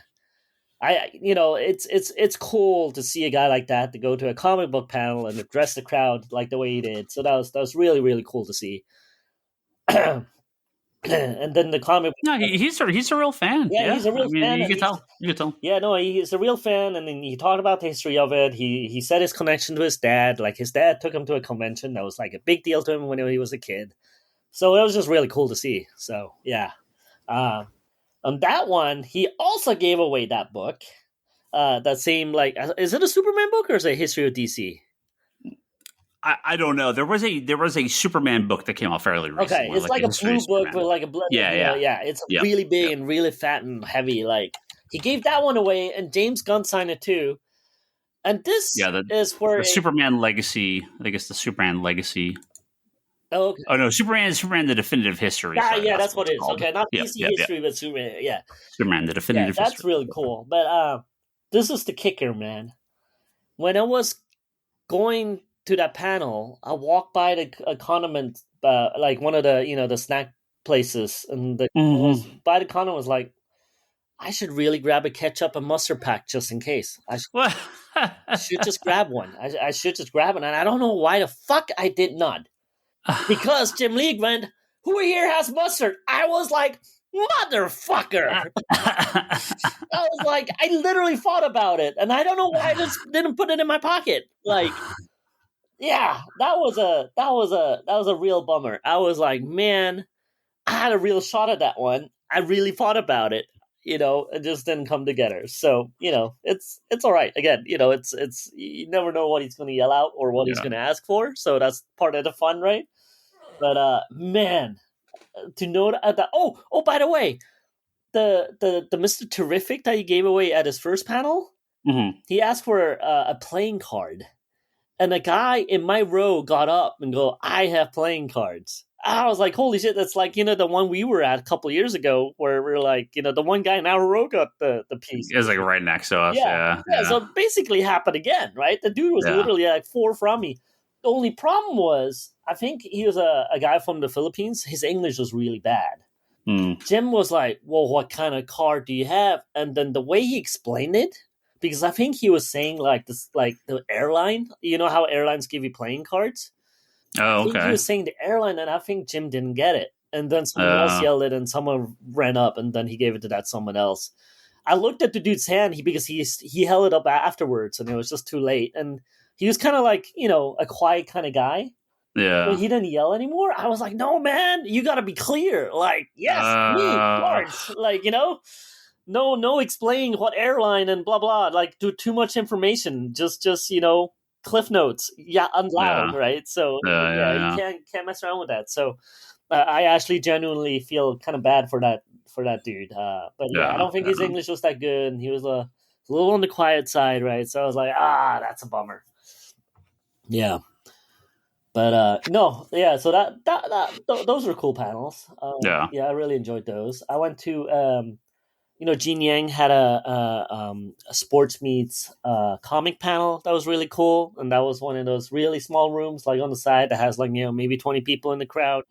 But I really like his writing, and he talked about Dragon Hoops as a book he did a couple of years ago, and he brought out the coach. And Gene is like, they're all at the same school, and Gene is a teacher at the school, and Tien from what's that book, the Vietnamese book that you sold me not too long ago. What it's called? Family Style, I think. Oh yeah. He was in the crowd, right? So they have they're all linked together because they're all teachers at the same school, and they all do like comics together, or not together, all separately, but they're all under first second, I think. So that panel was just fun because they had good chemistry, and the coach came down from that school basically. Gene Yang won the Eisner too. Yeah, for that the new book that he just did. Right? Yep. Yep. Hey, he's Tom King. Watch out. Yeah, so that's awesome. But they had a signing afterwards, so I got my Dragon Hoop signed by the coach, him, and then since they're all, it's all based on real life. They're all in the book, right? So Tien just signed the page where he had a cameo on. And the other lady who's also a teacher there and also like a graphic novelist also signed her. So I got like 4 signatures in that book. So that was pretty cool. I felt a little silly. They're all from the Bay Area. They're all, a lot of like the local cons up here that do a lot of the smaller things. So I felt a little silly to buy like a book that I bought up here to bring down to San Diego just to bring it to meet like local people from here. And then bring it back up. But I think it was well worth it because, I don't know if the coach I'll ever see or all of them all together like that. So that was kind of cool. Yeah. And lastly, or no, second to last, I I think it's no secret I'm a big Avatar: The Last Airbender fan, and it's the 20-year anniversary of the original show. So Nickelodeon went all out. They decked out their booth this year with all Avatar stuff. Like they had the 4 nations. Each corner had a different nation covered, and they had a little experience where you go through, this tunnel. More on that later. And then they had a little like couple of picture things inside that they give you, and then you get like a pen and stuff like that. So that was really cool. They also had some custom shirts you could buy. Like you buy a blank shirt and they print it there for you with the heat press. That was kind of cool too. They're doing a lot of stuff at Avatar this year. Yeah. They had the Magic card too, right? They're doing Magic the card, giveaways. yeah, I did that too, which was outside in the interactive zone. So it's in, across from Petco and out in the sun. So you basically took a picture with the cabbage man, like, the guy that his little couch truck keeps getting messed up. That's a gag in the show over and over. It's always the same guy. So he goes, "Oh, we buy cabbages, yeah." So basically you take a picture of one of the actors dressed up as the cabbage man. Yeah, but when I went, he was on lunch break or something, so it was just me with the cabbages, which is fine. Yeah. And then you get a magic card. And, Ryan is making so much fun of me because he goes, "You getting the magic card, man? You getting my magic card?" I'm like, I don't know. And then I was like, I saw the card. I'm like, that's a nice fucking card. Yes, I will go get that card. I was making fun of you. I just assumed you were going to get it. Well, I'm spicing up the story, dude. Let me spice up the story a little, all right? Like, let me spice it up. So I'm like, I want that card. And then, so the first time I went, I just did a drive-by to see what the situation is and how much time I have to adjust for it. So the line was not too bad. So I knew on Sunday, that's what I wanted to do, like in the afternoon. So I went there and the line was like, I think at that point the word came out that there's that magic card over there. And I think that's worth some money. The line was, I think, like 10 times as long at this point. Oof. Yeah, it was insane. There's a guy that kept saying the line is cut off. Another guy goes, "There's a secret line. There's not a secret line." So it was one of those. What? Eventually, a representative Magic came out. It goes, "All right, everybody listen to me. I kind of pre-counted it. We have limited stock. You guys are fine, but listen to me when I organize you. It may be out of order. You're fine, but let me organize this." So he organized it. To his credit, he got everybody lined up, and I don't know if they kept their promise, but I think they did, because I somehow got into a better position because of it. Because I felt like I was at the end of the line, but because of whatever happened there, somehow I was like kind of like more towards the front now. So that took me less time than expected. Got through and got the cool magic card. And then I texted Ryan going, "God damn it, this is a nice card. I'm going to start collecting magic now." So, and then Ryan just gave me lots of laughs and told me the prices of the boxes he's got to get. I told you those collector boxes, Oh. $450, that's MSRP. The Final Fantasy collector box is going for like $1,200 now. So wait, how does it work? Do you just not open this shit? I mean, some people just keep it, but yeah.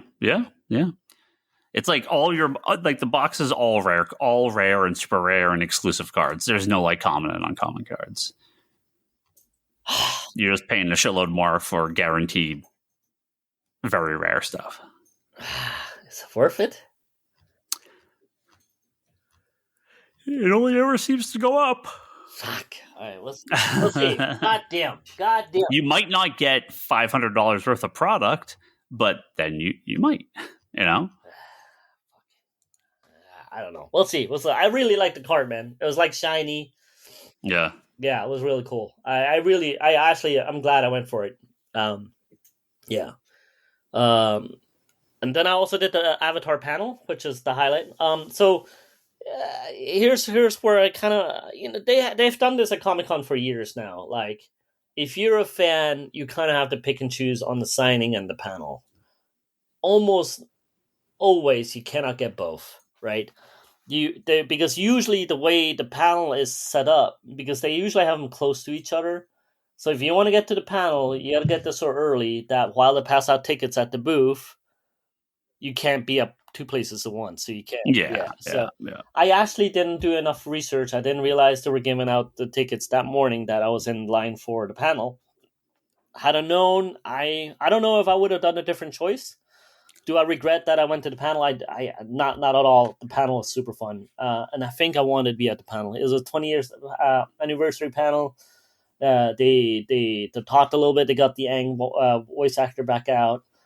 They did some scene readings, but then Brian, he drew all the scenes in kind of like a SD form, like cutie big head form, which made the scene reading even so much funnier because he actually drew out the scenes that they were reading.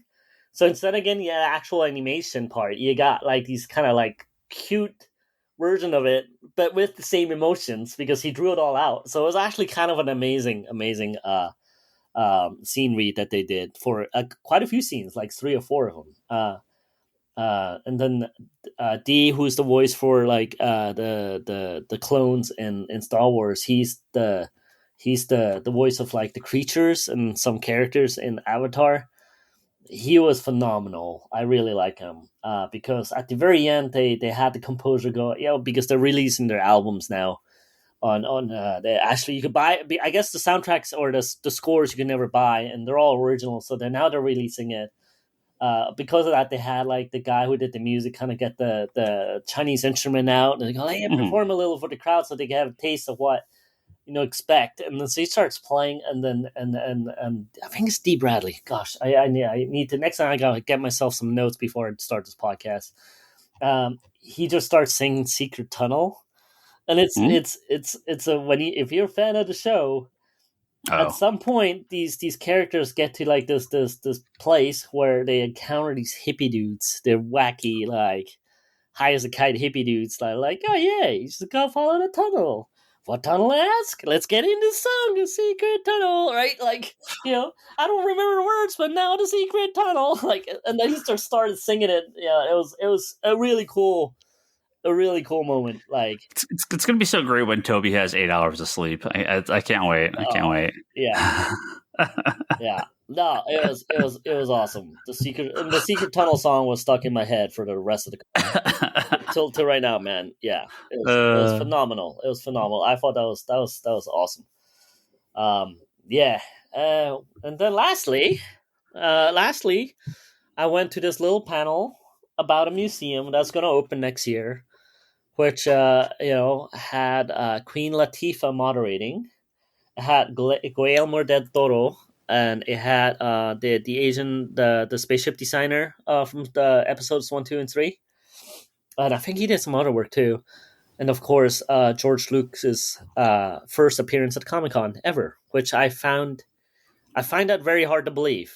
Yeah, that's crazy. I find that very. I mean, yeah, I wonder if he's been at the con and nobody knows. Like, I find that very. Maybe he hasn't made a public appearance at the con, but I don't know. As much as a fan, he's a real fan. Like, the whole museum started with him collecting for 40, 50 years of like art. He's like a real art collector, like of like, he has real Charles Schultz stuff. He has Frazetta stuff. Of course he's also well off that he was able to collect a lot of this stuff. But sure. But to him, he never wanted to sell the stuff, But he feels like it shouldn't be sold, so that's why he's doing this museum now of narrative art. And just I don't know, that was really cool. Their plans for the museum, they showed because the building is built at this point. They're going to open next year. It looks like a giant spaceship. It looks amazing. The stuff they got planned to do is amazing. They have like cave drawings, graffiti art, like any kind of narrative art is covered. Like, what George's mission is with this is legitimatize like narrative art. Like, comics were always kind of looked down upon as a kids thing, like all our lives. It is cool that they're trying to have this mission of like, no, this is this inspires so many kids that this is real. Like, it needs to be cherished. Hey, Toby. Cool. PSA for anyone listening, that panel is now on YouTube. I was about to watch it when we're done recording. Yeah. Oh, it is? Yeah, the whole thing? The whole thing, yeah. Nice. Yeah. Del Toro said some stuff about, that, art shouldn't be done by pressing a button, which, got the whole crowd cheering. It's a phenomenal panel. It's probably one of my favorite panels I've ever done. So that's really cool. Yeah, I mean, I would hope. If Lucas is going to do this, he's not coming out here just for no reason. Yeah, So yeah. I'm sure he put his work into that. Yeah, so Because he doesn't need to. No, So. he definitely does not. So that was really cool. Yeah, that's cool. Yeah. Also, was that recorded by the con, Kevin, or was that actually like I said, they just did it? Because a lot of times those panels are not online. So I wonder if George Lucas is like, I'm going to put my panel online. Thank you. I think like Collider, who does like the Meet the Producers and Meet the Directors panels at the Indigo Room, they record it too, but they do it themselves.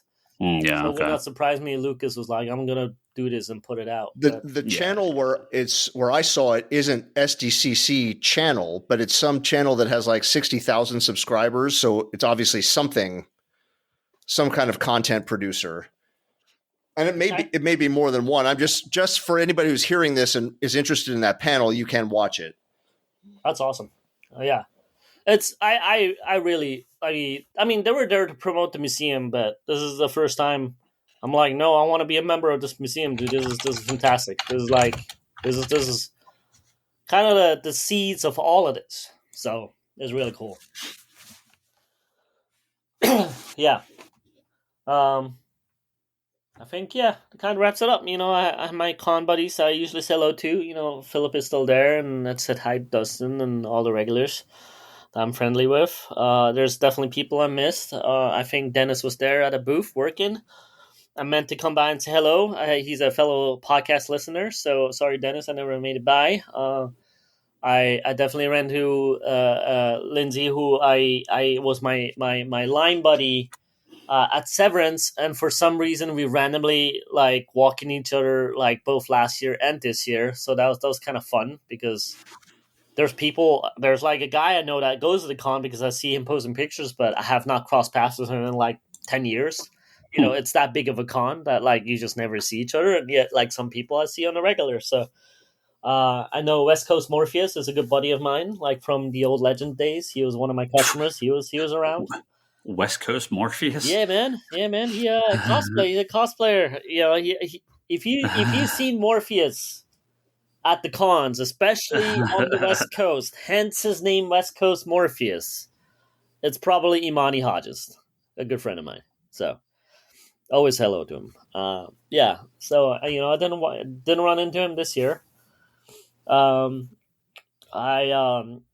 If I had more time, I would have tried for some of the more offsites. Yeah, so there's a Percy Jackson offsite. Lindy went into that line. She said it was a mess, so I didn't bother with that. I watched it online, and I'm like, I don't think I'm missing much because it was like a diner experience. You go in, and like there's a busboy or something that talks to you, and the windows are screened, so you get to see like a sea kraken or something, or like... You jumped really fast into the started again? What did you just say? It was for Percy Jackson offside. Percy Jackson? Yeah. You told me you were going to get in line for this, and I'm like, you like Percy Jackson? You're like, oh no, it's one of the offsites where they have like actors and everything. I'm like, oh, okay. Yeah, I like to go to any offsites that has like the actors like being in character. I fucking love those. I'll go to any of those. I don't care what property it is. I'll go. Yeah. And I like Percy Jackson. I'm not a fan. I also don't hate it. I mean, I don't know anything about it. Well, I haven't watched the show. I thought the movies were. I like the books. The movies were. No disrespect to the movies. I was just like, it wasn't my favorite. It had some good cast though. I like some of the casts. But but I guess there's a new show on Disney Plus that's doing alright. I think it's more a teen oriented show. So they had like a diner experience where you go in and the waiter like talks to you a little bit, and you look out the window and you see some stuff like a storm or something, and then you go do like these three witchers or seers or whatever. Again, look, I don't know the show. These witches talk to you about maybe your future. I was like fast forwarding through that YouTube video just to see what the experience is and see if I really want to do it or not. So I ended up opting to skip it, which I think was the right decision. Oh, you didn't go? No, I didn't go. I didn't what go. The fuck? This whole thing was you telling us about doing it. No. I said I was on my mind to do it, but I didn't end up doing it. I was like, Lindy was in line. She said the fucking line was a mess. She was in line for like 2 hours. Then she gave up. I was going to join her in line. So thanks for telling us about the YouTube video, Toby. Yeah, dude. You did not say that when you started that conversation. I didn't go, but I just telling you about the different experiences they had. I thought you said you went. No. And I was like, there's a bunch of other shit on the other side, which was cool. Like, the animation people, the effects were on the other side again. I did not do any of those, in case it's not clear. I didn't do any of it. I wanted to. I didn't do any of those, okay? The one thing I did do, though, Ryan. Yes, okay. Was the Peacemaker thing, which was rumored to have the actors in it. So I happened to walk by. I looked at the standby line. It was not large at all.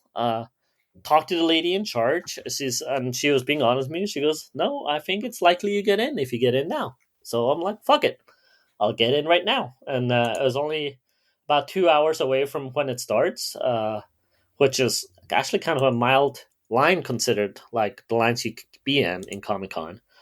By the way, it is funny how many texts I get from normies to go, "Oh, I want to go to Comic-Con." I'm like, no, you fucking don't. You don't understand how many lines you're going to deal with. They all think it's like you go in and you have all this fun. I was like, no, dude. I gave him a picture of the line. He was like, "What the hell?" I'm like, "Yeah, dude, this is the norm. Like, the lines for everything." But anyways, I joined the Peacemaker line, and I would hear stuff inside occasionally. I'm like, man, they really have a long ass sound check. And not only did they do it once, they did it like twice.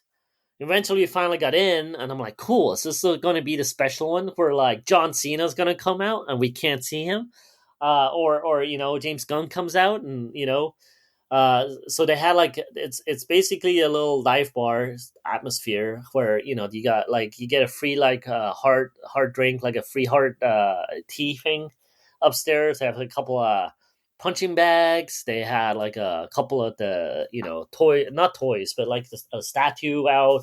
There were some exclusive shirts you could get there. I think there's some exclusive cards. They had the motorcycle out. You could take a picture of all the helmets. That was cool.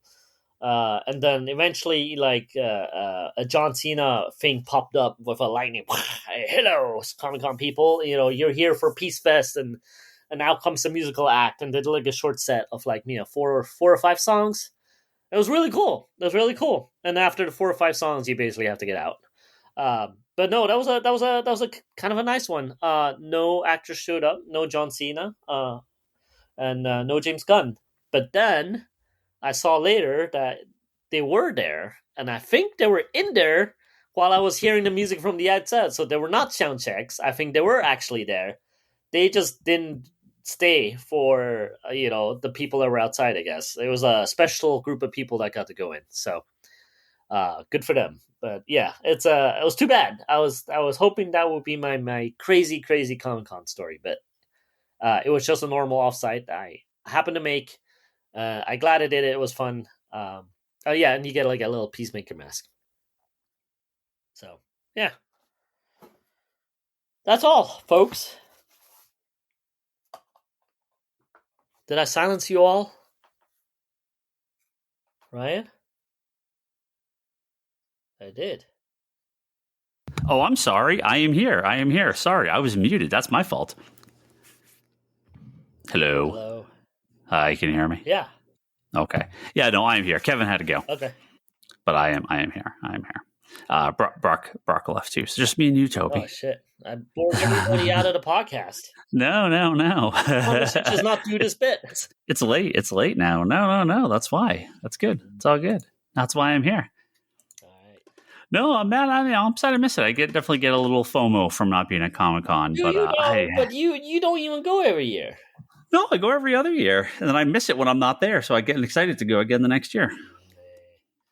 So next year, our boy Timmy did really well. Our friend Timmy from Arsenal Comics down in LA. He had a couple of signings for the book he was doing. Archie and Minor Threats. Yeah. He's been going to be up here at our local con, Keep and Cal Con. So that'll be fun. Oh, cool. Yeah. Nice. Yeah. Yeah. Well, I think next year, hopefully, get to start already prepping for next year. It comes fast. It does.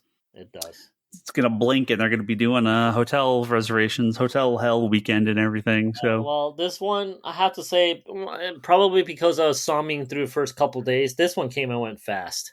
yeah, Like, and I don't know if my enjoyment level was there just because I was so tired the first couple of days. So it's kind of going through the motions again, I feel like, but it's still good to see everybody. yeah, Yeah. I didn't want to deal with the line, so I kind of stayed away from that, and then opted for some of the smaller panels. But then, the Hall 8 stuff, I was able to get in, which is amazing. I haven't done that, done that in years. I think I've never been in. Really? I've never tried. Yeah. I mean, last year I just walked into the Ninja Turtles one and Doctor Who, right? And this year I walked into. I mean, nobody. I mean, the Hall H is huge, right? Yeah. If this was like Game of Thrones in the heyday of Game of Thrones, you have to worry, right? If you're doing MCU like at its heyday, maybe not even now, but at its heyday, you have to worry. And sure, last year was they still fill it up, right? With But it's, how do I say this? But with Daryl, which is Walking Dead season technically, I don't know, 4 or 5 or whatever they're on but now. let's count it with actual Walking Dead, right? Season 15, 16. Yeah. It's not the same. It's not the same. As much as I, credit them for, I still like the show, but at that point, I was like, okay, an hour early, and I got in. Yeah. What surprised me was that I was able to get into George Lucas. That's surprising. Yeah. I think I went 45 minutes before, and I was able to get in. I was like, really? I was like, I forgot. I actually forgot because I was thinking there's no way I could get in, and then I was like, you know what?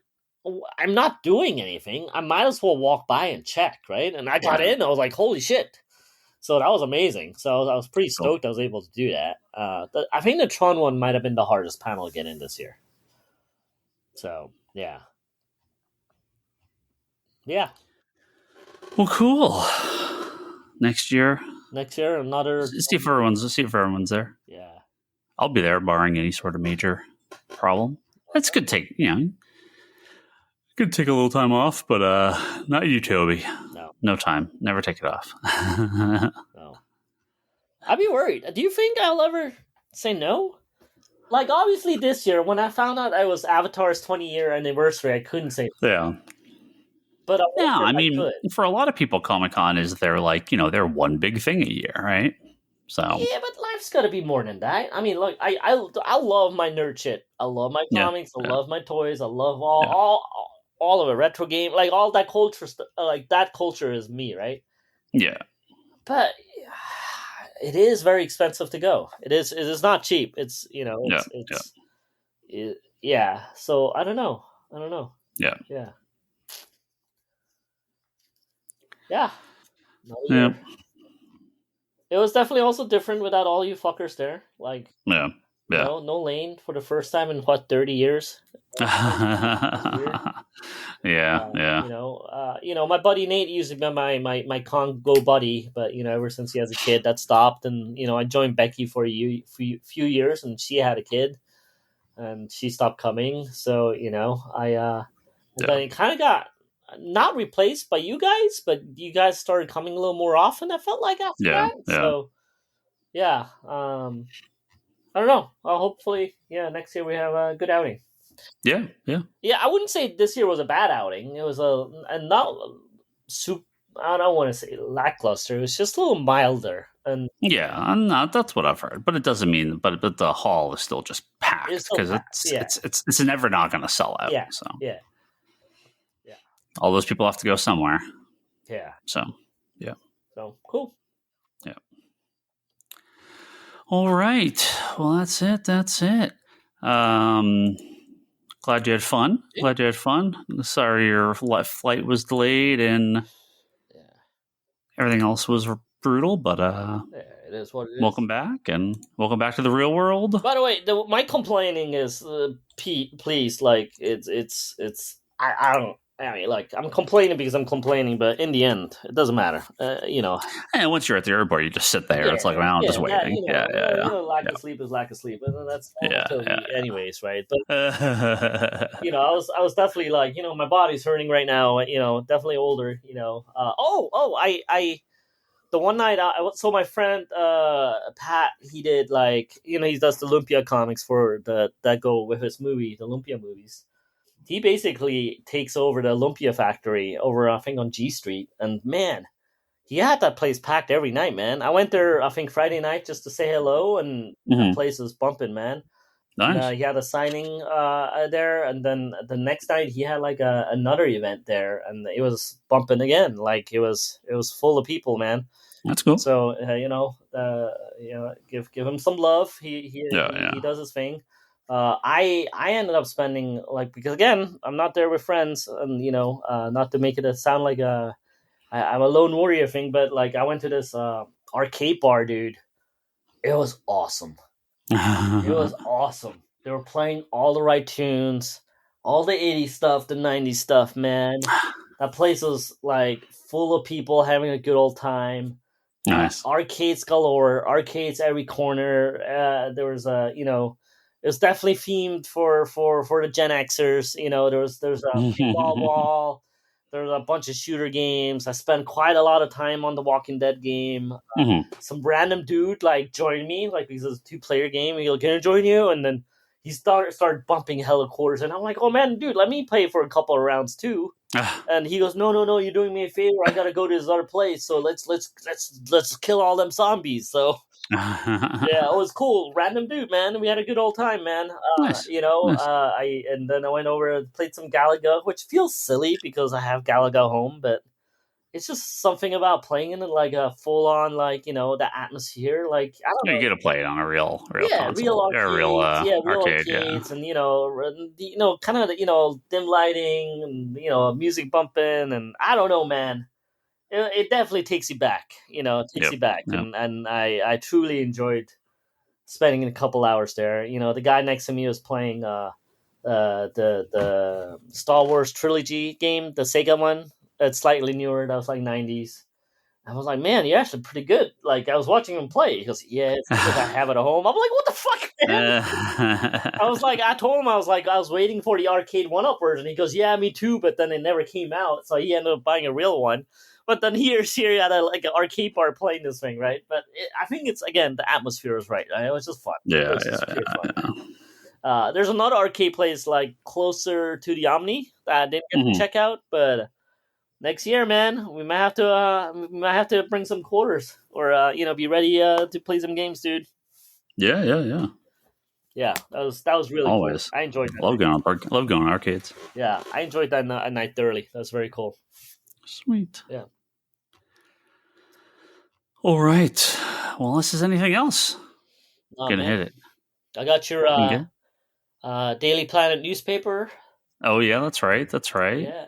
Those DC cards. I got myself some Jim Lee facsimile prints of I think it's going to be the final cover for Hush. The Hush, yeah. Amazing, dude. It looks like original art, but I know it's not. But it looks like it, so it's really cool. I really dig it, man. I like. Yeah. Just so,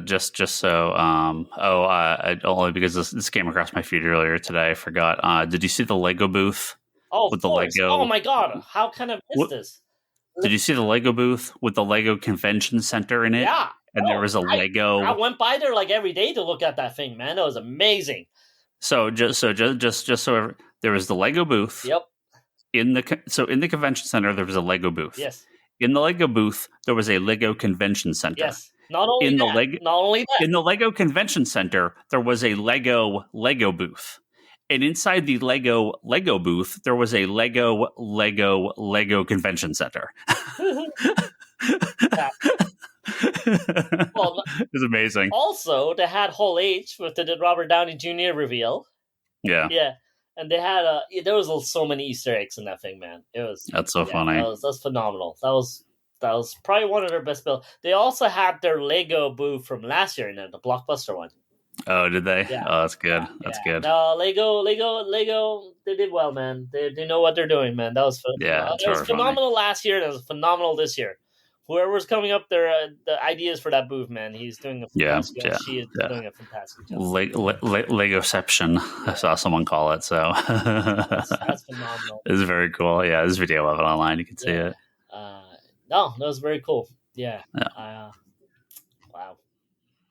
Cool. Yeah. All right. I'm gonna hit stop now. Okay. Thank you. Enjoy. I'm glad you enjoyed Comic-Con. Welcome back. And we'll have more comic news next week for sure. Next episode, we're finishing up our movie and TV. We got all sorts of stuff to talk about. Upcoming episode. We'll hit you then.